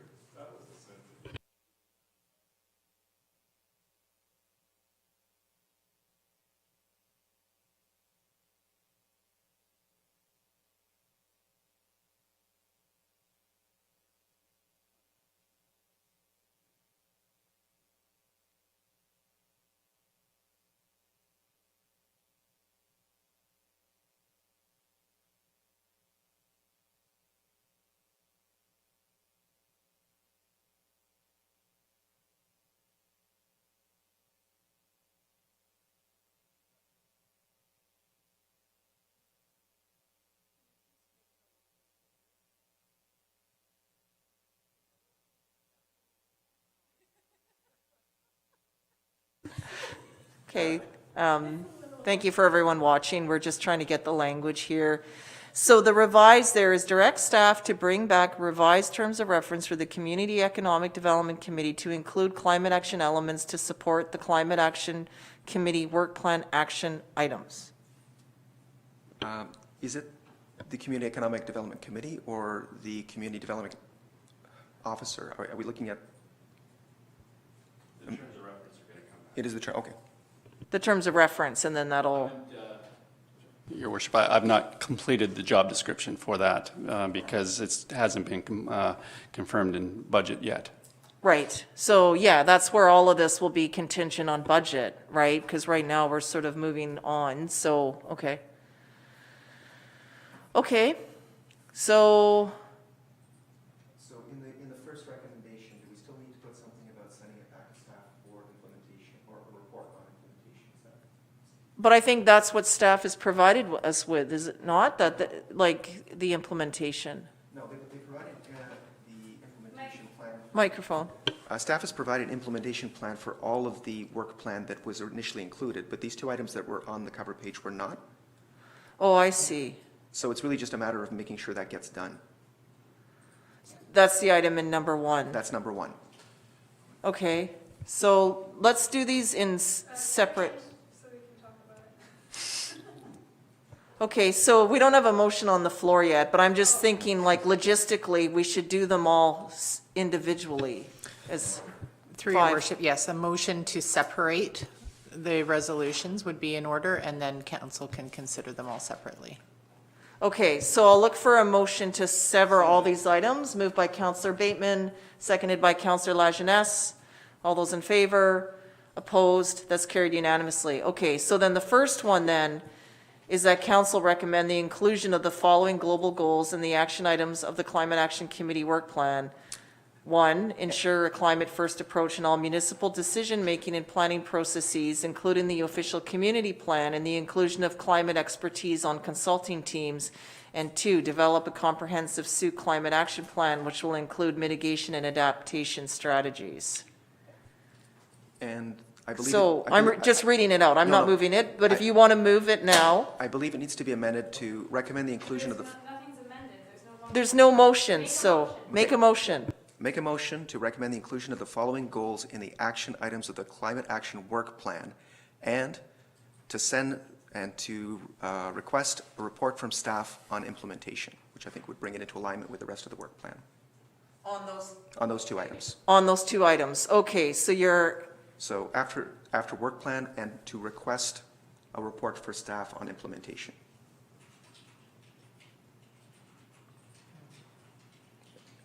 I think that covers it.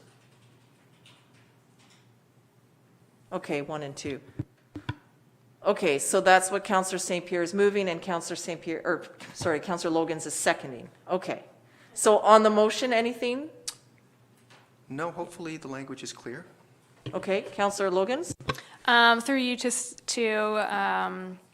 McInnes, when we request a staff report on the implementation of these items, do you need an idea of if it's just a brief report or a detailed report? Because, I mean, these are a lot of... Thank you, Your Worship, to Councillor Logan's. The second bullet, we're well on our way to putting together a communication piece around the mitigation and adaptation pieces, and they're quite separate.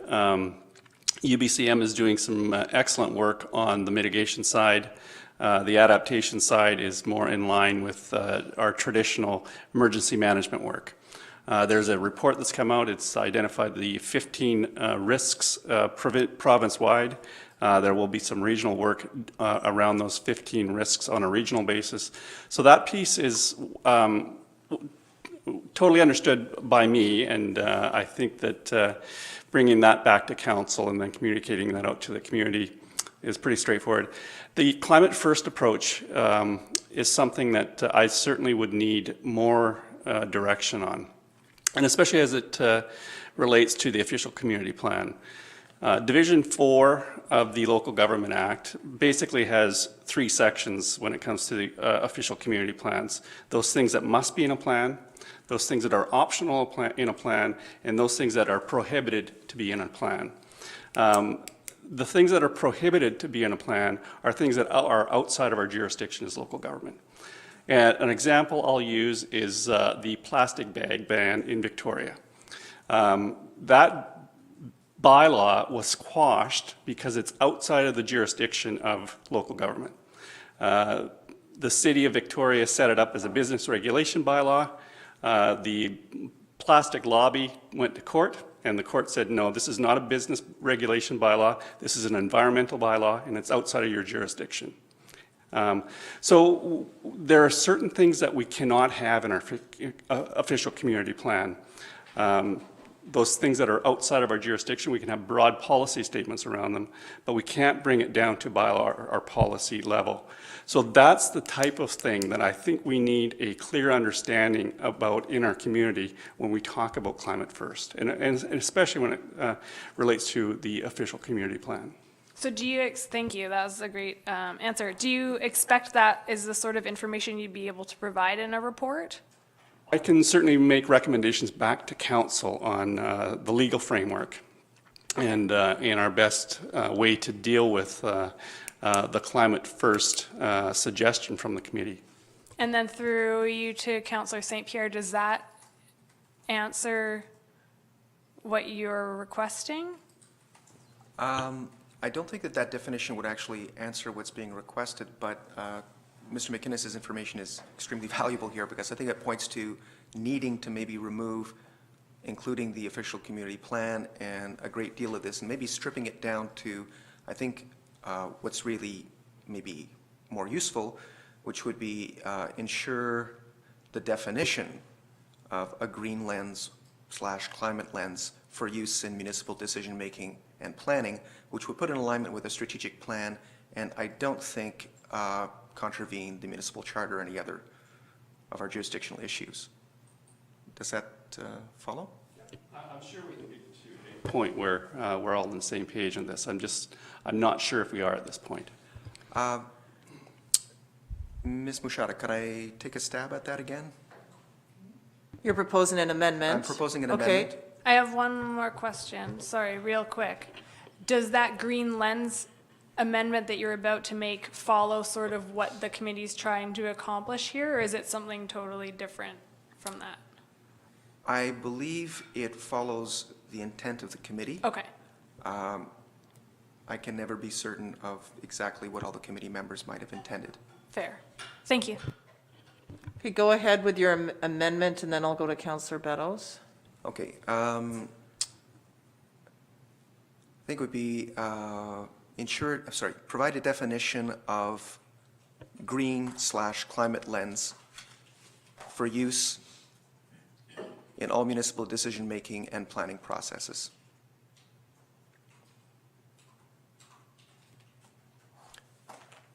And I think the intent here was that this would go to staff in terms of, how they can use it and what's actually going to be useful to them, and then potentially be sent back to the Climate Action. Okay, we're still on the amendment, so I'm trying to just watch the language before you motivate. So what is your further amendment here? Removing, yeah.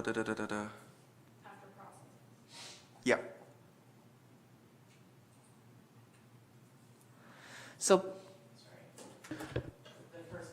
The first part's not reading correctly there. So I got for the purpose of, but then not sure Yeah, where to provide a pick that up. definition of green lens / climate first, in quotes, for the purpose of, That. For use in all municipal decision-making and planning processes. for the use, For use, not the purpose. for use. Okay, In, yeah, And then take this piece out. yep. okay, so that is your amendment. Is there a seconder for the amendment? Councillor Logans is seconding that. Okay, so I'd like to go to Councillor Beddoes. Microphone. Other than, I really like the idea. Microphone, sorry. I really like the idea of providing a definition. It's sort of what was bothering me in the beginning, is what is meant by that?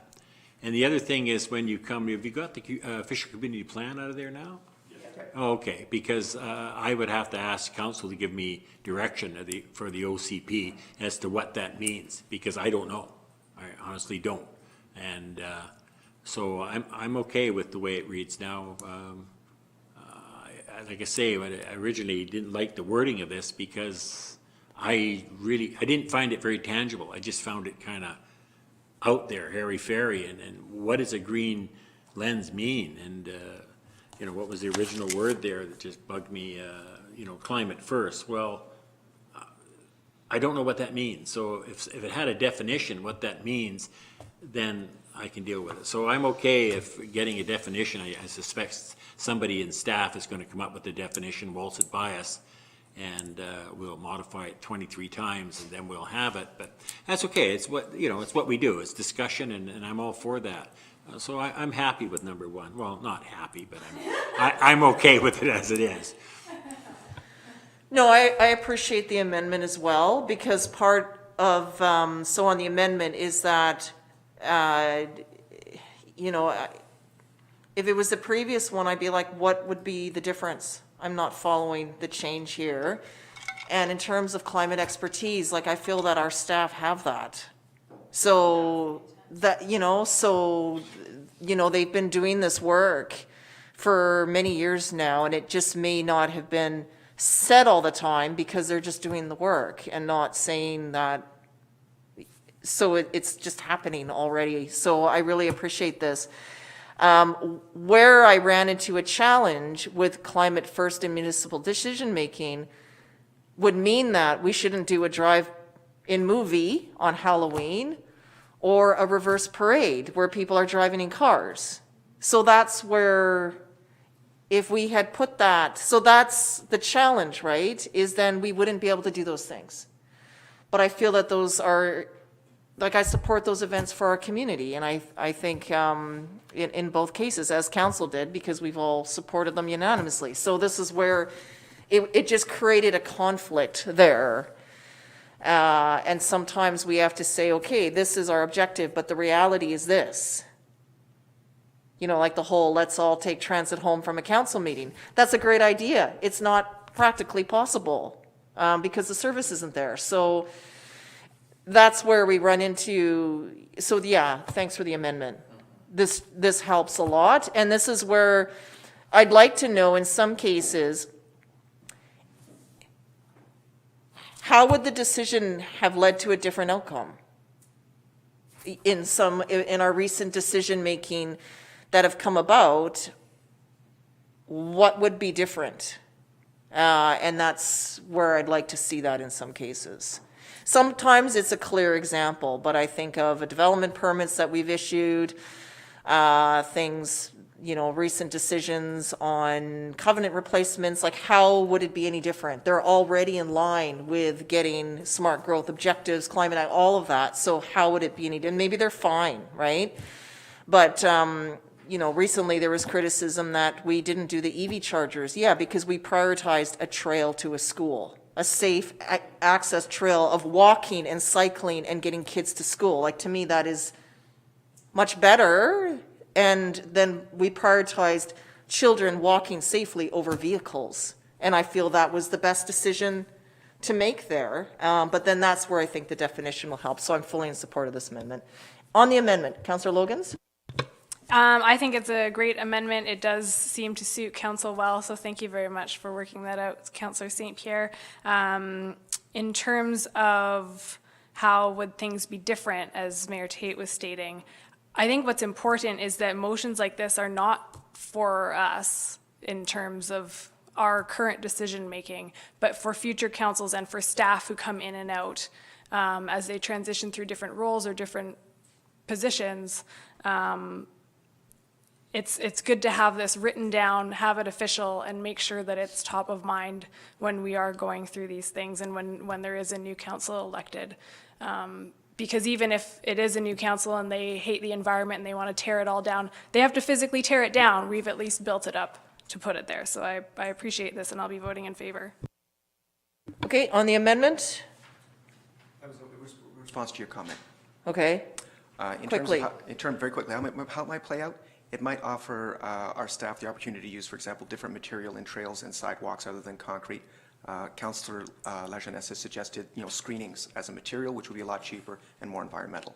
So maybe more trails for cheaper is one of the consequences. I can go with that. Councillor Beddoes on the amendment? Yep. I just want to, I'm sure everybody knows this, I think our staff is pretty much every bit of this stuff that we've talked about are well in the way of doing this on a regular basis. That's built into their DNA these days. So, putting it in this form, I don't see a big harm in it because I think staff is doing it. Okay, so I'll call on the amendment. Councillor Lajeunesse. Yeah, I was just going to echo what Councillor Beddoes said. I agree with that. I think all of what we're talking about, we're already doing, and we're moving in that direction anyway, so great. Mr. McInnes? Thank you, Your Worship. Just briefly on the Division 4 in the Local Government Act, I suggested there are things that must be in an OCP, optional things and things that are prohibited.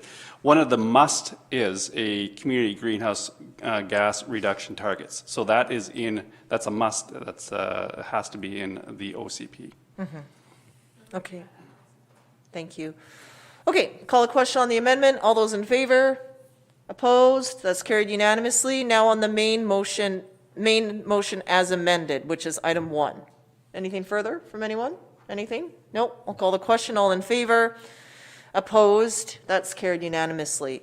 The second one is direct staff to bring back a revised terms of reference for the Community Economic Development Committee to include climate action elements to support the CAC work plan action items.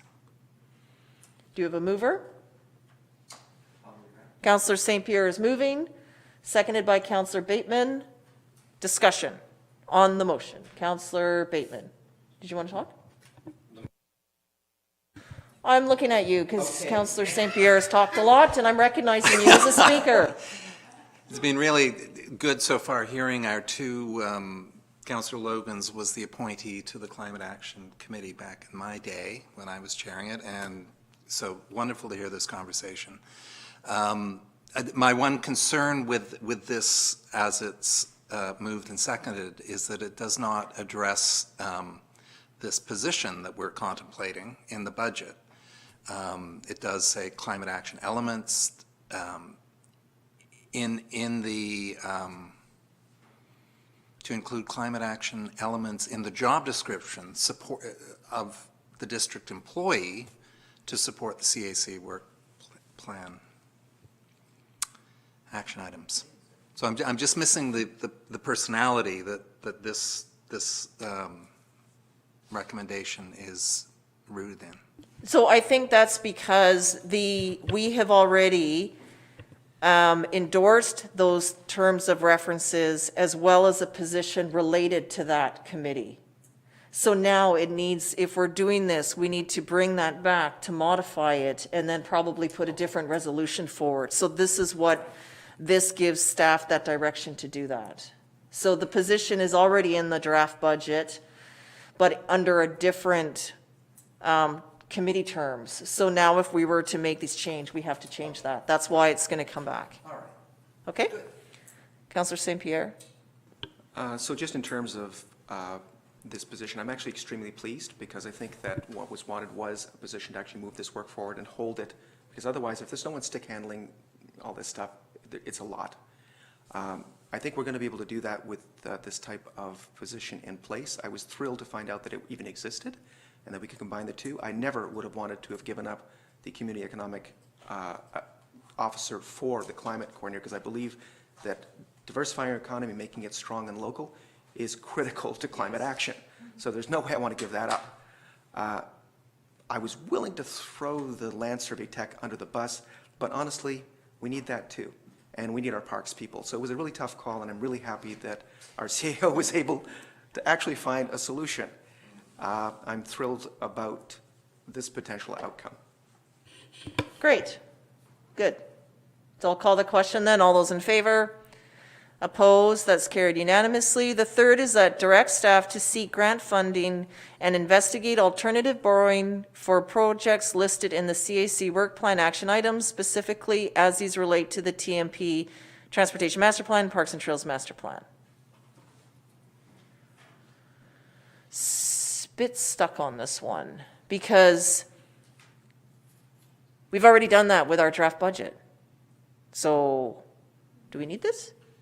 So I can tell you what you will see in the first draft of the 5-year financial plan, especially on the capital side. You're going to see a list of projects, and you're going to see the funding streams for those projects. So you will see things like increased taxation, use of reserve funds, our traditional grants like gas tax, possibly borrowing, and grants.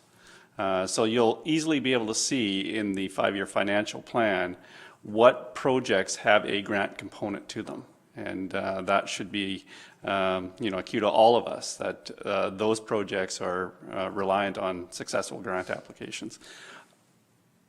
Ms. Gray, do you want to add anything to that? No, that's basically summarizes it. In the first draft, there'll be a detailed capital plan included that will indicate all the funding sources potentially for these projects, and council can kind of discuss those and weigh the pros and cons of leaving them in there or not. I mean, notwithstanding that, obviously at any time, we can bring an amended budget forward to council for consideration if there is a project that is a higher priority that possibly wasn't included on the list. Okay, Councillor Beddoes? I'm a little confused exactly what we're doing here again. I mean, the Transportation Master Plan, the Parks and Trails Master Plan, they're very excellent plans. And we prioritized, we gave that to staff, they've gone away, they're coming back into our capital budget. So what are we doing here? Are we just going to throw in the CAC work plan in there as well? When we've already done the other things, council's well on, not council, staff is well on their way to finding grants for some of those items, or all of those items, I guess. So I'm not sure what we're trying to achieve here. Good point. There's no motion on the floor. Move the next recommendation. I'll move that staff recommends provided in the, recommendations. Oh, it's gone. Provided in the, exactly, there's no motion on the floor. We can move on. Staff recommendations provided in the, I'm going to say it, CAC work plan for inclusions in the 2021-2025 financial plan process. Is that a sentence? Implementation of, yes.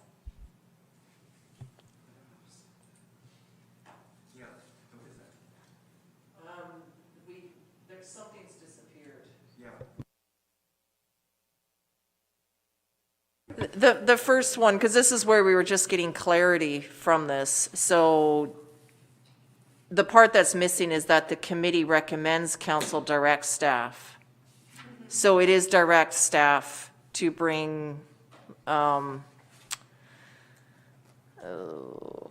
Through your worship, I think the word just adding endorse, staff, because staff's recommendations have already been brought forward, so it's just Okay. endorsing those recommendations. Okay, that makes more sense now. Okay. All right, so does that help, Councillor Beddoes? Sure. Okay, so that's been moved by Councillor Logans and seconded by Councillor St. Pierre. All those in favor? Opposed? It's carried unanimously. And the last one is endorse or to direct the Land Use and Development Committee to investigate options for tiny homes in the zoning bylaw.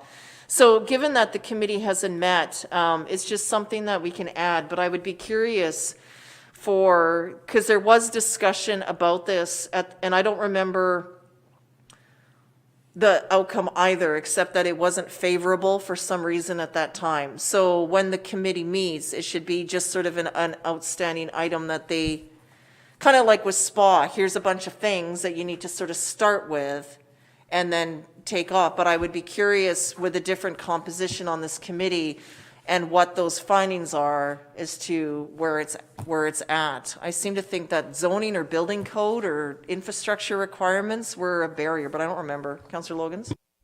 I just pulled it up really quickly. There is a bit in here that's, I think it was one of the priorities, 8.5, under effective measures. It says, promote, this is on page 67 of the report, promote tiny lots and micro units. Examples, 2nd Avenue Smithers in BC includes 6 houses on 4 lots facing a veranda instead of a 6-plex, and reducing parking requirements. The affordable rental units are 540 square feet, rent for $750 per month, lower than most of the surrounding area.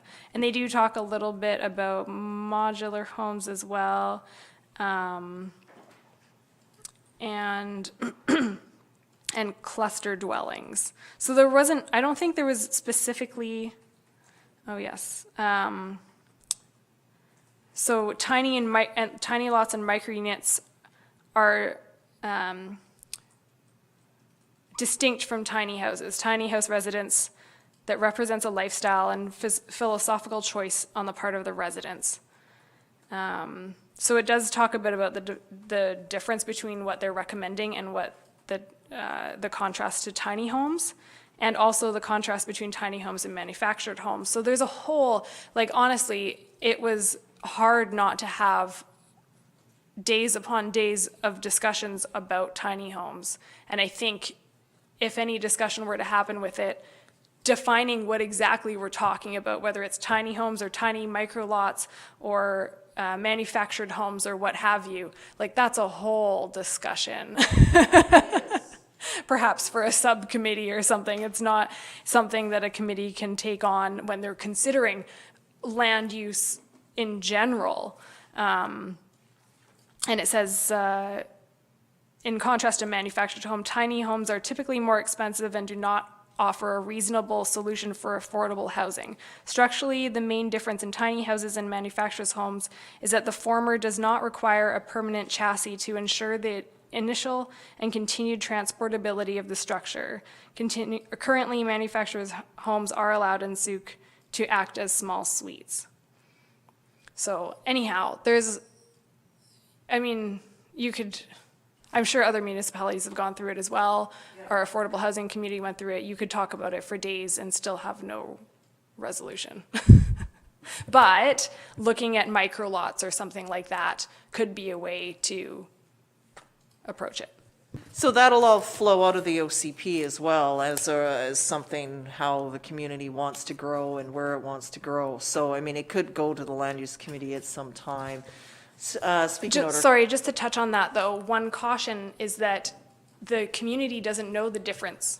They're just going to say tiny homes. So if we hear from the community tiny homes and we say, oh, the community says tiny homes, take that to the committee, and then the committee takes tiny homes, it gets out of control really quickly. So yes, we have to listen to the community, but also they've already said, in senses from what we've gathered here, there, and everywhere, that it's something they're interested in. However, we need to do the extra work to determine exactly how that works in the community and how it can actually be affordable.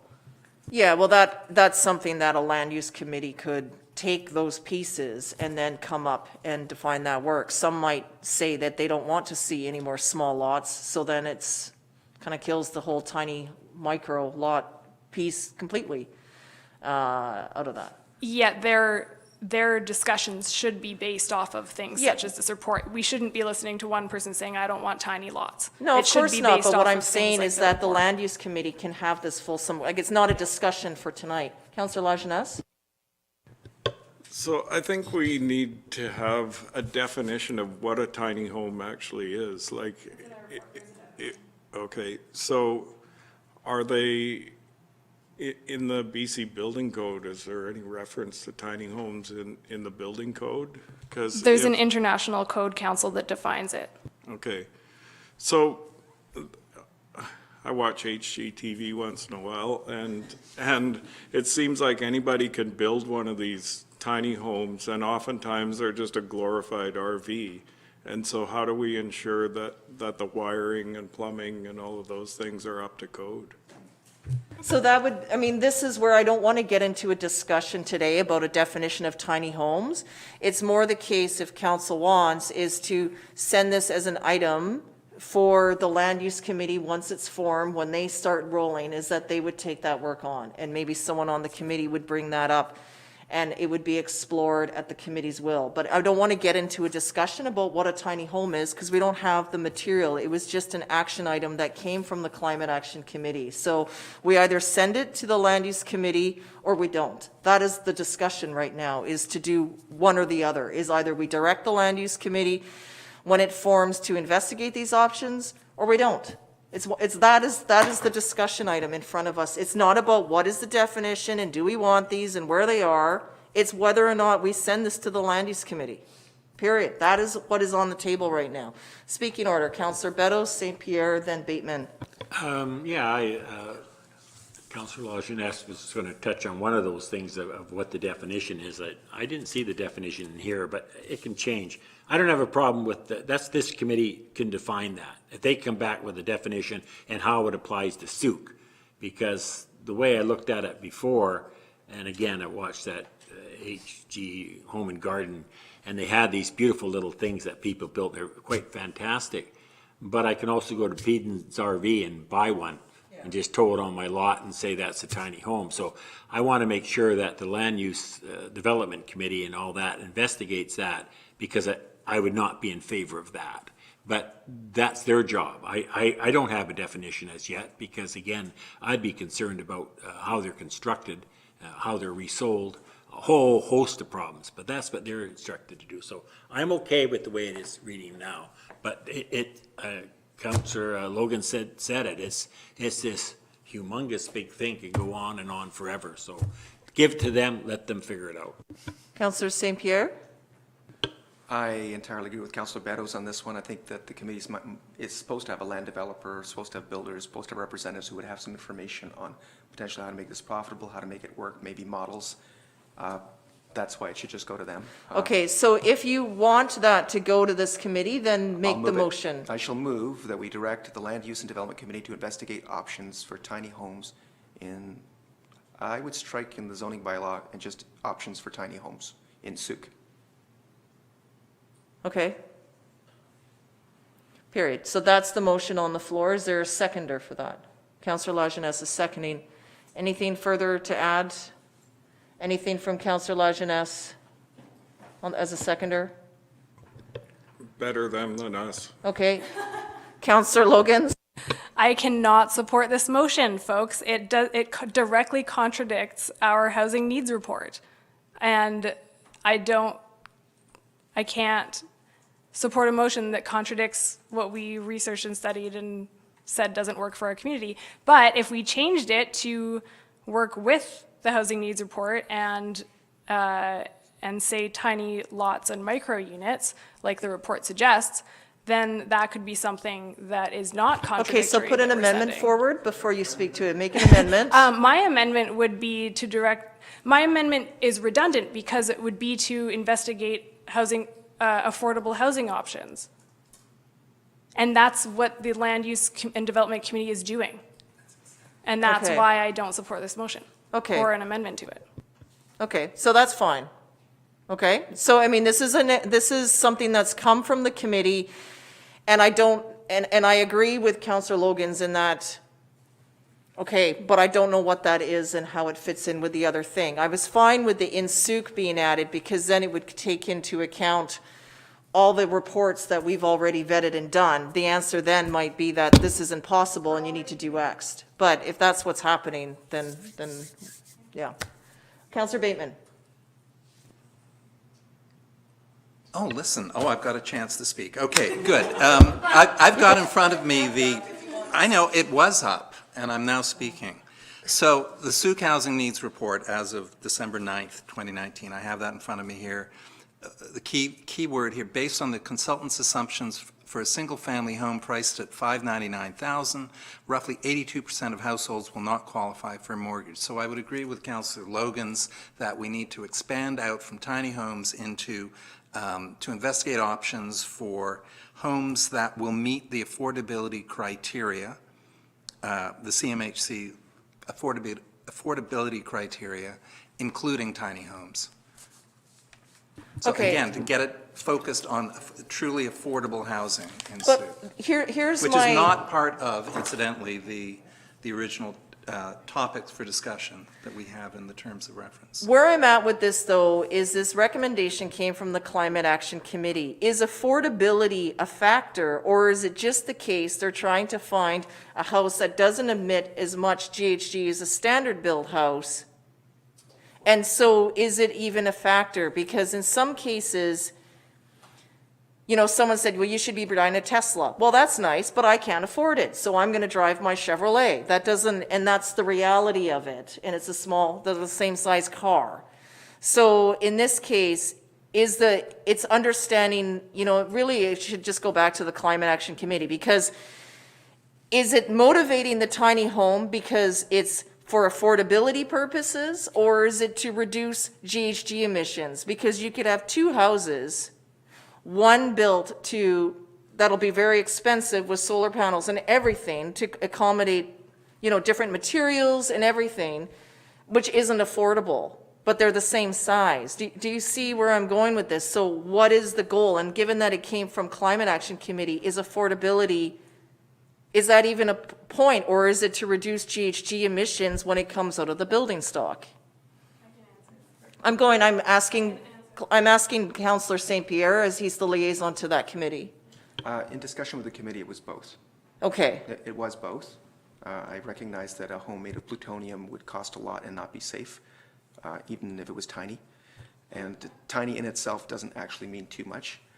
There are some gold-plated tiny homes out there that cost nearly as much as a mansion. So, you know, that's not relevant. But having it truly affordable and, you know, lowering the embodied energy in the building and so on and so forth was part of the discussion and is relevant. okay, so just given what Councillor Logans has raised and her experience on the Affordable Housing Committee, so does this motion need to be referred? I'm almost thinking now like it needs to refer back, because I kind of agree with what Councillor Logans is saying here. Please. Councillor Logans? That was actually the exact reason that I asked to amend the terms of reference for that committee, because if we only had someone from the home builders community, then the answer would be your affordable home or your green home is going to be expensive. But if you balance that with someone from the affordable housing community, then you can have someone say, no, we can have an affordable greenhouse, because they have different information on both sides. That's why it's important to have both of those roles. So again, this is redundant. Okay, so we've cleared that by amending those terms of reference. And then, so in this case, well, so council has weighed in on this, and you're seeing both sides to this. Are we striking for, or are we? No, it's moved and seconded, so right now it'll, you know, different councillors have a different take on this, so at this point, we'll call the question and see if it goes or not. Councillor Logans is stressing, like with the amendments made, that this isn't needed. However, it is coming from a committee, and where is it? I don't know at this point. So it'll be what the vote is. Councillor St. Pierre. I tend to agree with what Councillor Logans is saying in terms of the affordable housing, and I'm curious as to whether or not this could be amended in a useful way, or if it's just redundant. So amending it might look like direct the Land Use Development Committee to investigate affordable housing options in Souk, period. But it's in the terms of reference, so redundant. So Sorry, it's not that this is a bad motion. It's that we're already doing it. It's a good thing. yeah. Okay, Can I take it out or so vote you on can, we can either, you have an option here. I'll call the question and it can be defeated, or the mover and seconder can withdraw it. And I don't remember who moved and seconded.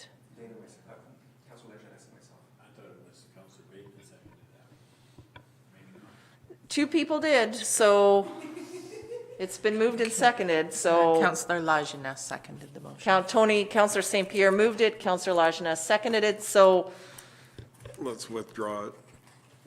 withdrawn. Withdrawn. Okay. Okay, good. And Councillor St. Pierre, you know, when your next committee, maybe you can report back to the rationale, and if that leads to something different, we'll take it from there, okay? Okay, moving on, 9.2, Community Economic Recovery Infrastructure Program. This is exciting. Over to staff, please.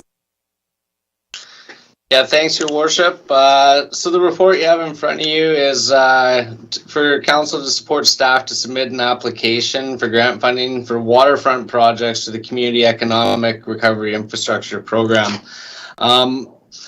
Our initial take on this was to have a strategic approach on the application, to kind of take a shotgun approach and try and address all the waterfront sort of access projects that are identified in the Parks and Trail Master Plan.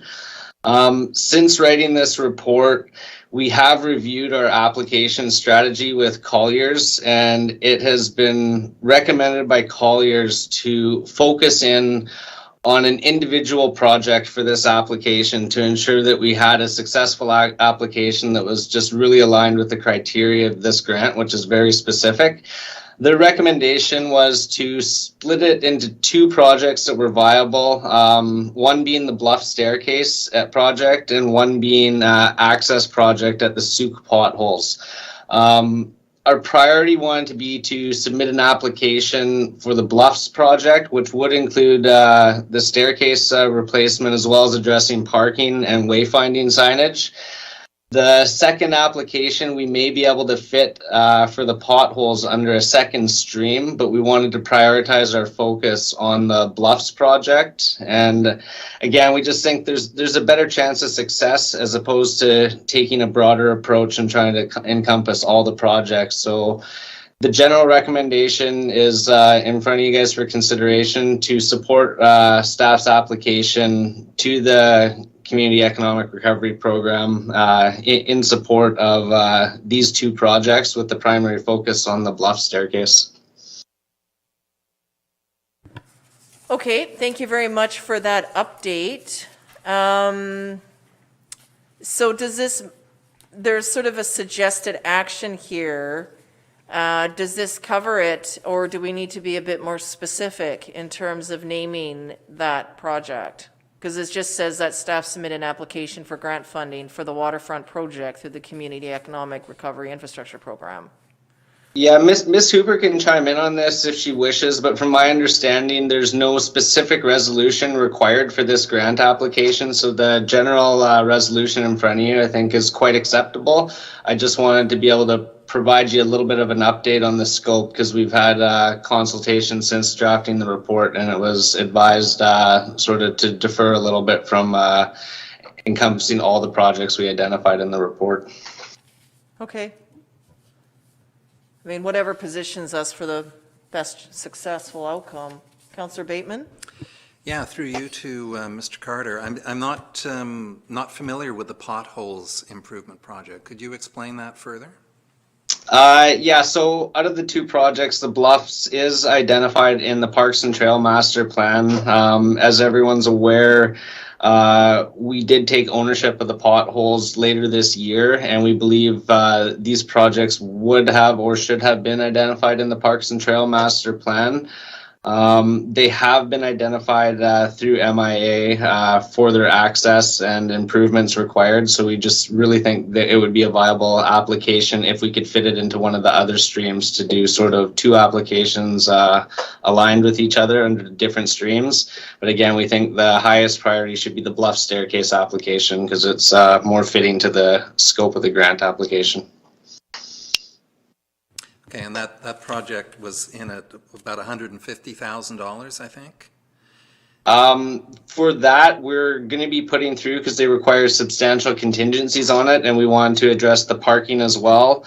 It's going to be an application for approximately $400,000. We're working through the estimates with Miss Hooper right now, as the grant applications are due at the end of the week. We wanted to make sure it was a healthy application and there were no overruns in it, because the municipality would be responsible for any overruns. So we wanted to ensure it was a healthy application, as they are 100% funded, and didn't want to really take the chance with the project going over budget. Okay, Councillor Beddoes? Yeah, I'm very, very happy that you've included parking in that Bluffs staircase replacement. That's been a big bugaboo of mine, is you have this staircase that we're going to spend a ton of money on, whichever the funds come, and then the residents can't park anywhere near it. So that has to be resolved before I would ever vote to spend any more money on that. So thank you for including that. Okay, so looking for someone to move this. Councillor St. Pierre is moving. Councillor Lajeunesse is seconding. Anything further from either councillor? Nope. All those in favor then? Oh. One more quick question regarding that parking scenario at Bluffs Park. I live in that neighborhood. Where exactly would you be planning to put additional parking for the public? Through your worship, I believe Miss Hooper is addressing the parking on the south side, and I will not pronounce this right, Deer Lepe Road, just going west of the existing roundabout there, or to the east of the existing roundabout. Okay, so we'll call the question again. All those in favor? Opposed? That's carried unanimously. Thank you. Okay, well, this is exciting. 9.3, the demolition of 2076 Otter Point Road. Wow. Over to staff. Perfect. So thank you through your worship. The report in front of you is related to the award of the demolition for 2076 Otter Point Road. Operations has taken action to fulfill the remedial actions in the order as per all the previous council resolutions. Through this project, prior to going out for proposals, just to highlight, we did complete full inspections and assessments of the property. We did engage adjacent property owners that would be directly affected by this, and we will be providing public communication to other adjacent property owners as well as across the street. We've conducted further hazardous material assessments. The purpose of this was to provide more of a refined scope for the project so we could reduce and minimize the overall cost to the demolition. And we've engaged alternate wildlife solutions to ensure furry critters did not migrate to adjacent properties during the demolition of this. Utility companies have been contacted, and all the utilities have been disconnected from this property. And as we said, we've put out a proposal for the demolition. We've issued one, left it out public for 5 weeks. We had 2 proponents submit proposals for this project, TNT Demolition as well as Amante Environmental. Both proposals would have come in very close to price, so we do believe this is very fair price for the work sort of encompassed in this demolition project. However, Amante's submission was not inclusive of all the required cash allowances. Therefore, their submission was deemed non-compliant as far as this process goes, and we have the following recommendation in front of you. Okay, thank you, Mr. Carter. Should council progress this, I wouldn't mind an update as to when it's actually going to happen, just so we know. And secondly, like, are they just going to bring like a bulldozer and knock it down? Or is it the case where some of the material, are they going to try to salvage some of the elements? No, excellent questions, Your Worship. It will not be bulldozed down. The successful proponent is going to take all measures to ensure it is conducted in a safe manner, including fencing off the area, maintaining pedestrian traffic along the sidewalk frontages. It will be completely taken down. The proponents do take possession of the materials. It will be solely up to them to dispose of them, as well, meeting all provincial regulations. Their responsibility will solely lie to dispose of the materials, but they will not be allowed to auction off or salvage materials on site. Was there, sorry, I don't know if I addressed all your questions there. I apologize. No, that's fine. It's just, you know, some folks have said that there could be some wood in there that could be refinished and used in another way.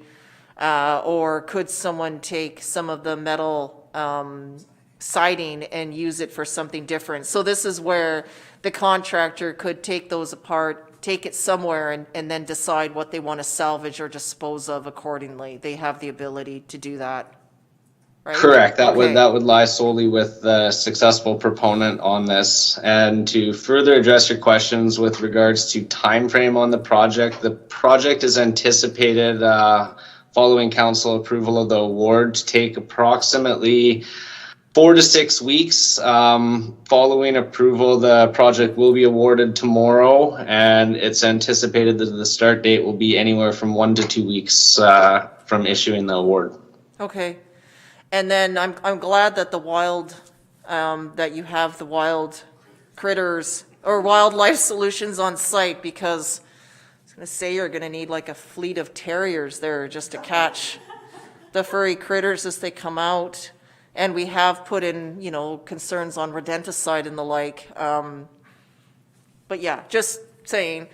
But no, this is, yeah, thank you very much for this. And yeah, I think the building is held together by memory. So, you know, but obviously the contractor's been on site. They're aware of what's involved, and which is why they've put this in accordingly. So thank you very much. Councillor Logans and St. Pierre. Thank you very much for this. It's a long time coming and definitely bittersweet. On that note, is it possible, through you to Mr. Carter, may we have advanced notice of perhaps the schedule of demolition to council so that we can be prepared for the comments that we'll get from the community, and also personally, emotionally prepare for this moment? Yes, through your worship, I will definitely provide a schedule to council once the successful proponent's been awarded the project. Thank you. Yeah, it would just help to the best of your ability once everything is clear and go, that they're like, okay, this date we are arriving to do X. I think that's kind of what we're looking for. It's kind of a scrapbook moment in a way, really. Okay, Councillor St. Pierre. Just a couple of quick questions. The first one is actually similar to Mayor Tait's question about the materials.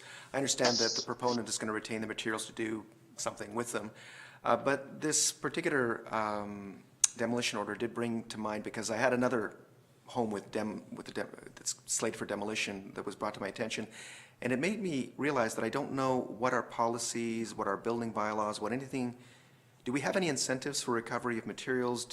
Is there anything to tip things away from the tipping fees? And I'm not sure if you have an answer to that, but I would be curious, because I would like an answer if possible. And I was curious also as to when the district will be covering the costs on the demolition.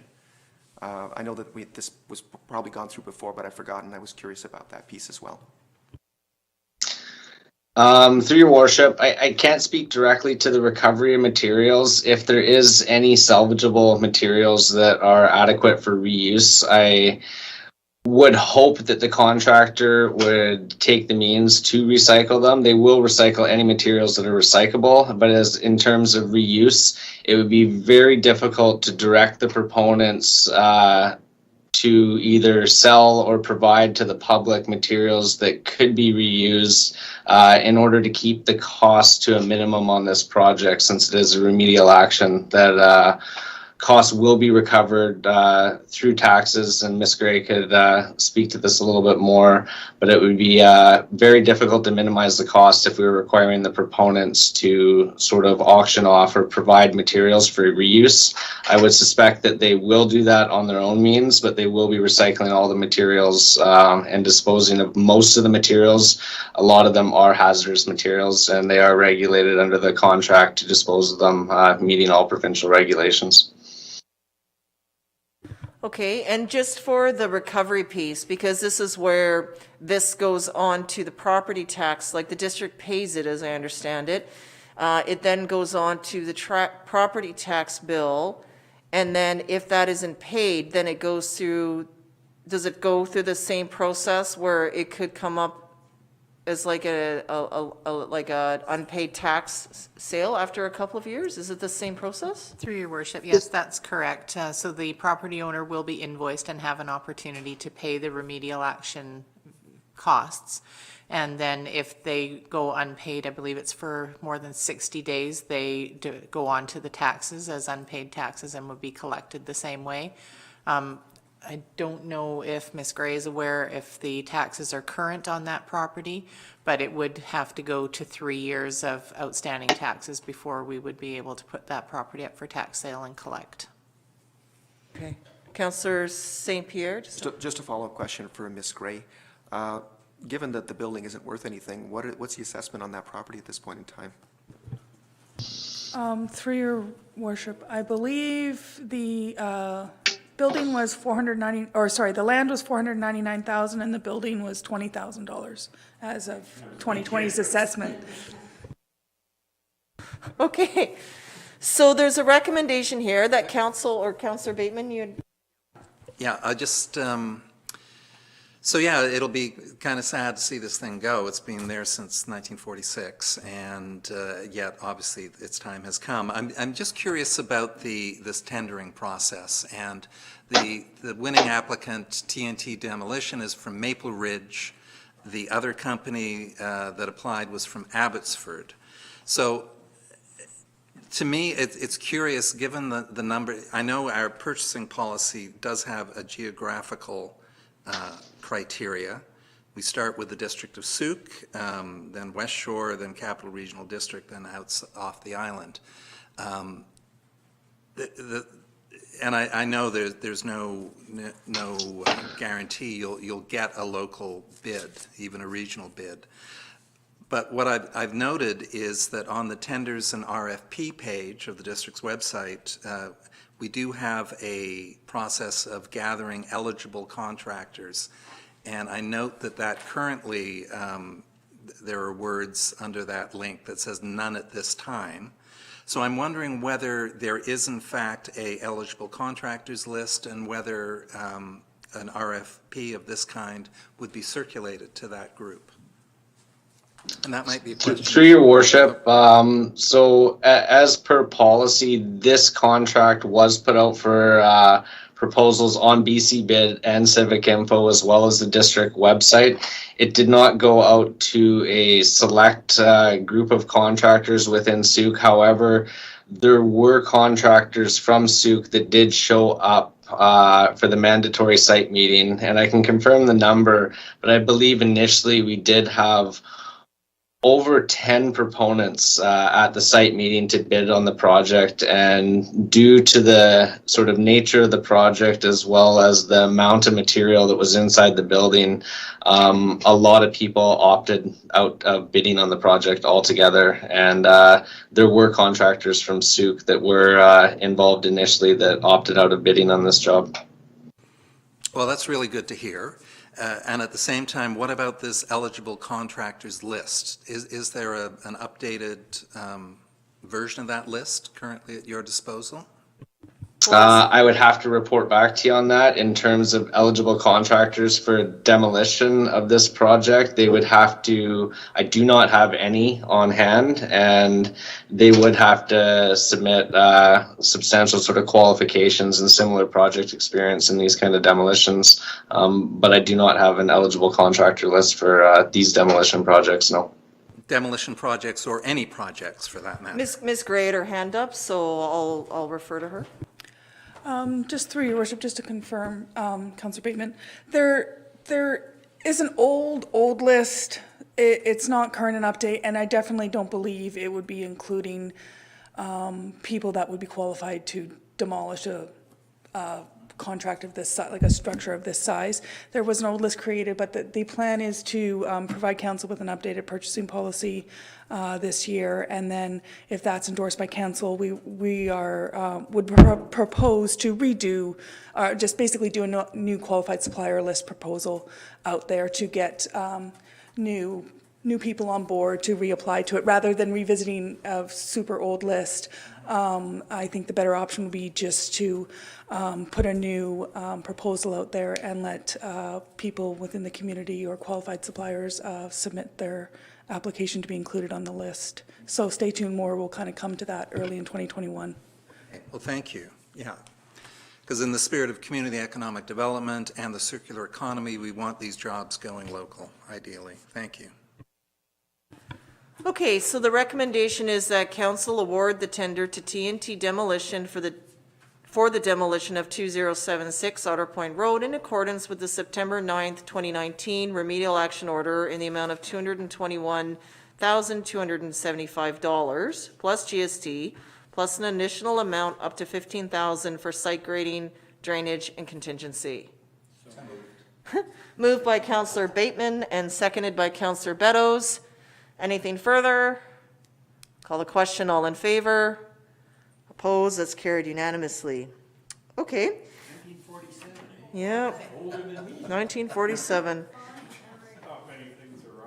So next up is our bylaw section. 10.1, the zoning amendment bylaw for 2084 Ludlow Road. And that is here for adoption, that council adopt the bylaw cited as zoning amendment bylaw number 790-660-79-2020. Moved by Councillor Logans and seconded by Councillor St. Pierre. Any questions? All in favor? Opposed? That's carried unanimously. No new business, or we've dealt with that additional supplemental earlier. We have a notice of motion, so this will be for discussion at the November 9th, 2020 regular council meeting, and that is that regular, special, and in-camera council meetings be scheduled with the intent of all council attending. So that is read out, and we will debate that at the next council meeting. So that puts us to item 12, council verbal reports. Councillor St. Pierre. So I attended the Sauk Historical Society meeting, and I'm pleased to report that their staff is working hard as well. They're making an application for a heritage grant to renovate an existing building for more programmable space and an upgraded commercial kitchen, which they've made available to the community at a very reasonable rate. Thank you very much. They're also working hard to bring in their budget with only a 2% increase, which is basically the cost of living allowance in the next levy. I also attended the most recent and long-awaited CRD Climate Action Intermunicipal Task Force meeting, and we got some serious updates in terms of a number of different programs. Better Homes Efficiency BC top-ups are coming out for heat pumps. We're looking at FCM Community Efficiency Financing Grant applications, which is not quite like the PACE, but basically we're looking at additional sources of funding for actually doing major renovations on homes potentially. Really interesting, and I'm sure our planning staff already knows about this, the Capital Region Coastal Flood Hazard Modeling and Mapping Project, which includes a digital elevation model, a sea level rise modeling and mapping report, and tsunami modeling and mapping report is out and available for use by different communities in the South Island. We're looking at EV charging infrastructure roadmap coming up, and we have a resiliency summit happening on November 6th. In addition, we had a report from Russ Smith, the Senior Manager for Environmental Resource Management, on solid waste updates. They have further plans in terms of RNG with Heartland. With regards to some other work that I've been doing with CR Fair and the Climate Caucus, the Good Food Summit is coming up on December 3rd, and we're looking at potentially forming a task force to explore the possibility of a regional food policy council that would start actually acting as a clearinghouse for information when we have emergencies, which CR Fair did do, providing newsletters and informations and filling in some of the gaps when COVID hit, and ideally being able to provide expertise on food policy to help districts that don't necessarily want to pay for their own council or have their own council. So that'll be interesting to see how it progresses, and anyone and everyone is welcome to join at the Good Food Summit. I went last year, it was really lovely. But unfortunately, it's going to be virtual, so maybe less lovely. Thank you, Councillor. Other councillors? Councillor Logans. Way back on October 6th, I don't think I updated anyone. I attended the Juan de Fuca Water Distribution Committee meeting, and we passed the recommendation to finalize the agreement with Sun River for the transfer of land of the new future reservoir. I mentioned it maybe a year ago, I think was the last time I brought this up, so it's good that this is all coming together. So that will increase the reservoir capacity, and I think that the new bolted steel reservoir is, we approved up to 930,000 with funds coming out of the remaining Sun River Reservoir Capital Project. And, oh, hold on. And, yeah, okay, so the recommendation was that they fund the JDF share up to 930, and then there's also the Sun River Estates agreement of 200,000. So it's over $1 million project. Yeah. Thank you. Councillor Lajeunesse? Yeah, the SPA committee met at Whiff and Spit last Thursday, and we came to the conclusion that it would be best not to erect memorial rocks at Whiff and Spit, and instead to design a structure at Quimper Park with a sculpture included in that, and so that's where it sits. Councillor Beddoes? Yeah, just an update. The OCP committee did meet again. As I stated last time, we were having some trouble understanding the roles of the committee. Our committee members are very not upset, but they didn't quite understand what they were going to be doing. And I must say staff responded very well. They set up a meeting and explained things in detail and adjusted the plans to better include the OCP committee. These are the residents of our community that are going to be meeting. I was very pleased with staff's response, and they listened and they modified, and we got a plan forward, so pretty happy with that. Councillor Bateman? Yep. So, yeah, land was broken for the library last Monday, so that's $7.5 million project. And ideally, spring 2022 will be the opening of that library. The FCM Sustainable Communities Conference, the virtual conference, was last week for 3 days, and that had lots of good content. What else have I got here? Oh, including Mayor Helps noted that the BC Urban Mayors Caucus has been following up on the UBCM Strong Fiscal Futures program, and we're getting, during the election, had got some traction for commitments to provide 1% of the provincial sales tax be redirected to local governments. So that would be a sweet deal. I had Zoom meetings with the Victoria Family Court, the Souk Homeless Coalition, the Climate Action Committee, and the Building Bylaw information session last Thursday, which was quite fascinating. Councillor Lajeunesse was there as well, and Mr. Paulau and our Chief Building Official, Stan Dusick, were there to outline the rationale for the new building bylaw, the specific changes, Council's directives, survey results, and there was a Q&A. The disappointing piece was that there were just 3 representatives from the building community on the call, and one was the Executive Director of the Victoria Residential Builders Association, who spoke about his concerns about Souk jumping to level 3 of the step code.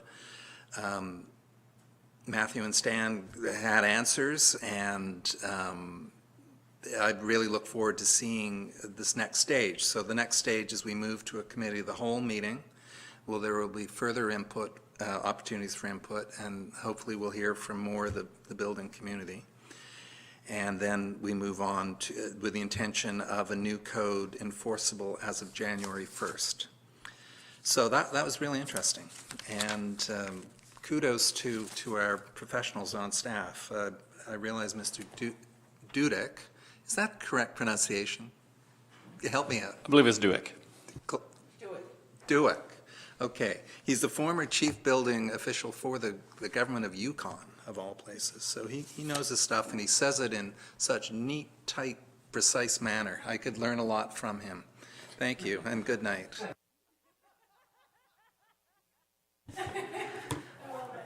So that's funny. So a few updates. You may have seen some op-eds in the Times Colonist that were signed off by mayors, 9 of the 13 mayors, for our advocacy ask. So the mayors are meeting, continue to meet every 2 weeks. We're finding this to be a good structure that works. And so we put together just 4 advocacy items leading into the election. All of the parties responded, and then we wanted to narrow in on a focus on transportation. So that was all put together. We're very clear that it's the opinion of the mayors and not endorsements from the council, but it's just, so that's just the place where it sits. You may have seen me in a witch hat earlier today, and it was just part of a Halloween video to tie into Safe Halloween from the district. There's a lot of openings there, so it's, no, that's just the best thing to do. But yeah, just sort of a fun add-on, and the district is putting together just some COVID-safe practices based on health orders for the upcoming Halloween, so it's sort of a fun thing to do. And I like my costume. I'm gonna wear it any chance I have this week. The Homeless Coalition, it's been an informal structure, so where it's going right now is to actually kind of put together a terms of reference piece in terms of what is our greater engagement out to the community, and almost like a smaller governance or smaller structure. So that has myself and likely a member from the Souk Shelter as co-chairing, and a small group of stakeholders, but there'll still be ongoing out communication to the community as we move forward with that, so that's happening. You may know I chair Primary Health Working Services Group, so discussion has been that there's duplication with the Souk Planning Steering Committee, which is supported by Island Health. So with COVID, having our health practitioners attend 2 meetings with a lot of the same people, and it is sort of, it's difficult. So we've had conversations to merge the 2 into 1 for now. The intent of the Primary Health Working Services Group is a lot of things that is happening in Souk, but over the past several years has been focused on expanding the clinic. And that was always like our short-term objective, except that it took a decade, right? So now the next stage is, okay, that's still a short term, that's still addressing the needs of now, what is the needs for the future? So the plan was always, okay, that's short term, and then there's going to be longer term, what's next? That's why there's property on Lot A, how do we get all the stakeholders together? But doing that work in COVID, when our docs need to actually see and attend to patient needs, and it's the whole world of health delivery is changing. So some of it has been, we'll still continue to meet with that in mind. It's wonderful just to have such direct communications with Island Health. That's just made such a big difference. So for now, we're going to merge the 2 committees together. I still want the $5,000 placeholder in the budget, because then it's the case of Island Health is doing this, Souk is doing this piece. Where do the different pieces land with the overall health delivery? It's kind of complicated. What is advocacy and what works? But the main thing is that the membership on both will be together. So whoever isn't on Souk Planning Steering Committee will be picked up from Primary Health and back and forth together, so it's in one group. So that's sort of a change that's happening. I'm actually going to be a speaker at the upcoming Climate Caucus webinar. So they've reached out to me. I have availability in my schedule, so it'll be an hour-long webinar. So I'll be attending that the first Wednesday, I believe, in November. And I may have shared that I was a guest speaker for BC Assessment and their annual convention, but I didn't want to just be a recorded Zoom head in a box. So I took my phone with me and I did like I stitched together a little video on how do we work with BC Assessment and what does that data mean.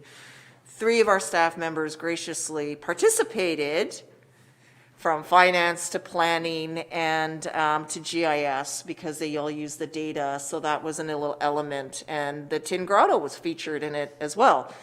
as I talk about the potential of the land. Like I'm standing at the corner there, looking at this beautiful brewery, childcare services, industrial uses, and then we have this. So, as you do a panoramic, you could showcase those elements and then, okay, but right here is this. And I think it added something to it. So it's hard to get feedback because there's no audience. So are people clapping? Are they throwing things at you? You have no idea because there's nobody there. I uploaded a video and sent it away. But initial feedback was very positive, and it actually had some saying they're going to come out to Souk and visit when they can because of just the viewscapes. I was at the water, I was at our entryway, I was at Mariners Village, I was at the Stick, I was at our little artisans galley, as I call it, where Barking Dog is, Sheringham, all the way to Pure Elements and the like, and just sort of, that was like a sort of feature. So little thing, total amateur hour, but it was kind of a fun thing to do. Where can we see it? I haven't shared it yet, I'm too shy. Okay. But You're shy? I am, it's total Tait amateur hour video production, right? It's like, oh. So when I look at it now, I'm like, oh, I should have changed that. But you only have so much time. Like, it is what it is. You got to let it go and just whatever. Follow it up with the witch costume, I think. Exactly. The staff were excellent. And then one thing I'd like to share is that a local jeweler reached out to me because she designed this beautiful necklace that she wanted me to give to Dr. Henry. And I thought, okay, well, this is an interesting problem to solve. Like, I can take that on, but how do I actually deliver this necklace? And can she accept it? So I managed to put some feelers out and get the right contact. She is willing to accept the necklace, and we're couriering it out with a little note. And beautiful handcrafted necklace, and there's a descriptor in there of the various stones and little hearts shaped out. It's just lovely. And so I've sent that out with gratitude, and it was meant to be from her Souk fan base. So I took a picture of it that I'll share, and maybe we'll see it on her incoming. I think she will. She does. So I think that was really nice. But I just wanted you to share. I just wanted you to know that was happening. Of course, I'm delighted that our MLA was reelected. Was he? So I will be reaching out to him to put myself into a queue for a meeting with the intent to share the work that we're doing in Souk, where we're the work that we can accomplish together, and just the outstanding advocacy that he may be doing on some of our federal grants and the like. But I just want to refresh him in terms of Souk priorities. When he first became the premier, I told him that our priorities were housing, health, and highways, and sort of around, and there was a whole bunch of other stuff. I had 2 pages, but those were the 3 takeaways that he took. And we are seeing a lot of that unfold. And yes, so now what's next? The next is like the next phase of the health plan work. We'll get some successes in terms of what housing is. Highway work is happening, but the active transportation and all the interconnection with roads, that's the update that he needs to hear about, as well as the great initiatives that our council and staff are working through together. So once I have that meeting secured, I'll let you know. But I thought that was good. And I'm actually going to take 2 days off next week, and hopefully won't be sick for them. So that's the first time this year, so it's kind of exciting. Well, it was more for Halloween. We have the Harmony Drive-In event, which they've probably sold out on, because as soon as I posted it, it was shared over 25 times. But it was more just the trick-or-treating guidelines. So if you are going to hand out treats, here's some safety measures to take into place as you do it. Avoid the crowds at your door, the spacing and the like. Some of my neighbors have like chutes and pipes and cannons that they're launching candy through. Like, I have a table, I was just going to push stuff off the end, like there's a cannon across the street. So And then other, like if you're not handing out candy, to turn your light off, don't light your jack-o'-lantern, because that's the rule. Like the light's on, there's candy, lights out, candy's out. Like that's the kind of the rule that you hear. So if you're not handing out candy, that's fine, but not the time to have all your lights on, because that's the welcoming invite. So I'm hearing of a lot of small bubbles of, you know, which now they've put in and that was the question I had earlier is, to your report earlier, Mr. McInnes, where it's an immediate family plus the safe 6 is what's recommended for a home gathering. So if there's more than that, who's expected to enforce that? Is that an RCMP call, or is our bylaw enforcement expected to respond to those? Bylaw cannot respond and enforce. Okay. It's public health officials and RCMP. I believe RCMP have the ability to respond as well, but. So same as always, we yeah. educate, we share awareness on those, and then it's up to then police to come in. Okay. So that's where it's changing. Like I know some families have their own events planned with whoever's in their bubble, and Halloween's always interesting when it's on a Saturday. I live in an area, of course, where we watch the volume, and when Halloween falls on a Friday or Saturday, the numbers drop because the middle school kids tend to be at parties and different gatherings. When it's during the week, all bets are off. They're all there, but when it falls on a weekend, it's different. So I'm curious what will happen this year. So the main thing is for everyone just to be safe and keep healthy, and the dentists recommend that your children eat all the candy that night and get it over with rather than staggering it out. So that's what I've heard as well. I'll be going to that Harmony thing too. I got one of the reservations. Oh, you're going? Oh, good. So let us know how I'll that be able goes. to report back and how it went. Okay, so Councillor Beto's attending Jane and I are that. going, and my grandkids, but you got things to do. So it's date night for the two of you, and you need to wear a costume. I never thought of that. That's actually not bad. You could have fun with that. Totally should. Absolutely. In your car, so all you need is a mask. You could have a lot of fun with that. Councillor St. Pierre? I just forgot to say before, of course, I did attend the Climate Action Committee meeting, and I wanted to mention, because I didn't do previously, and it was an oversight. I really appreciate the passion and the skill and the efforts these people have brought to it. They've been there all the way through. They've been there working in August. They've pushed this along, and I really wanted to show my appreciation. That was it, because they put a lot of work into this. Yeah, absolutely. Well said, Councillor St. Pierre. Okay, so on that note, I'll call for a motion to adjourn, please. Moved by Councillor Beto, seconded by Councillor Lajeunesse. How many YouTube viewers do we have? 0. All right. All those in favor? Opposed? Carried unanimously. Thank you.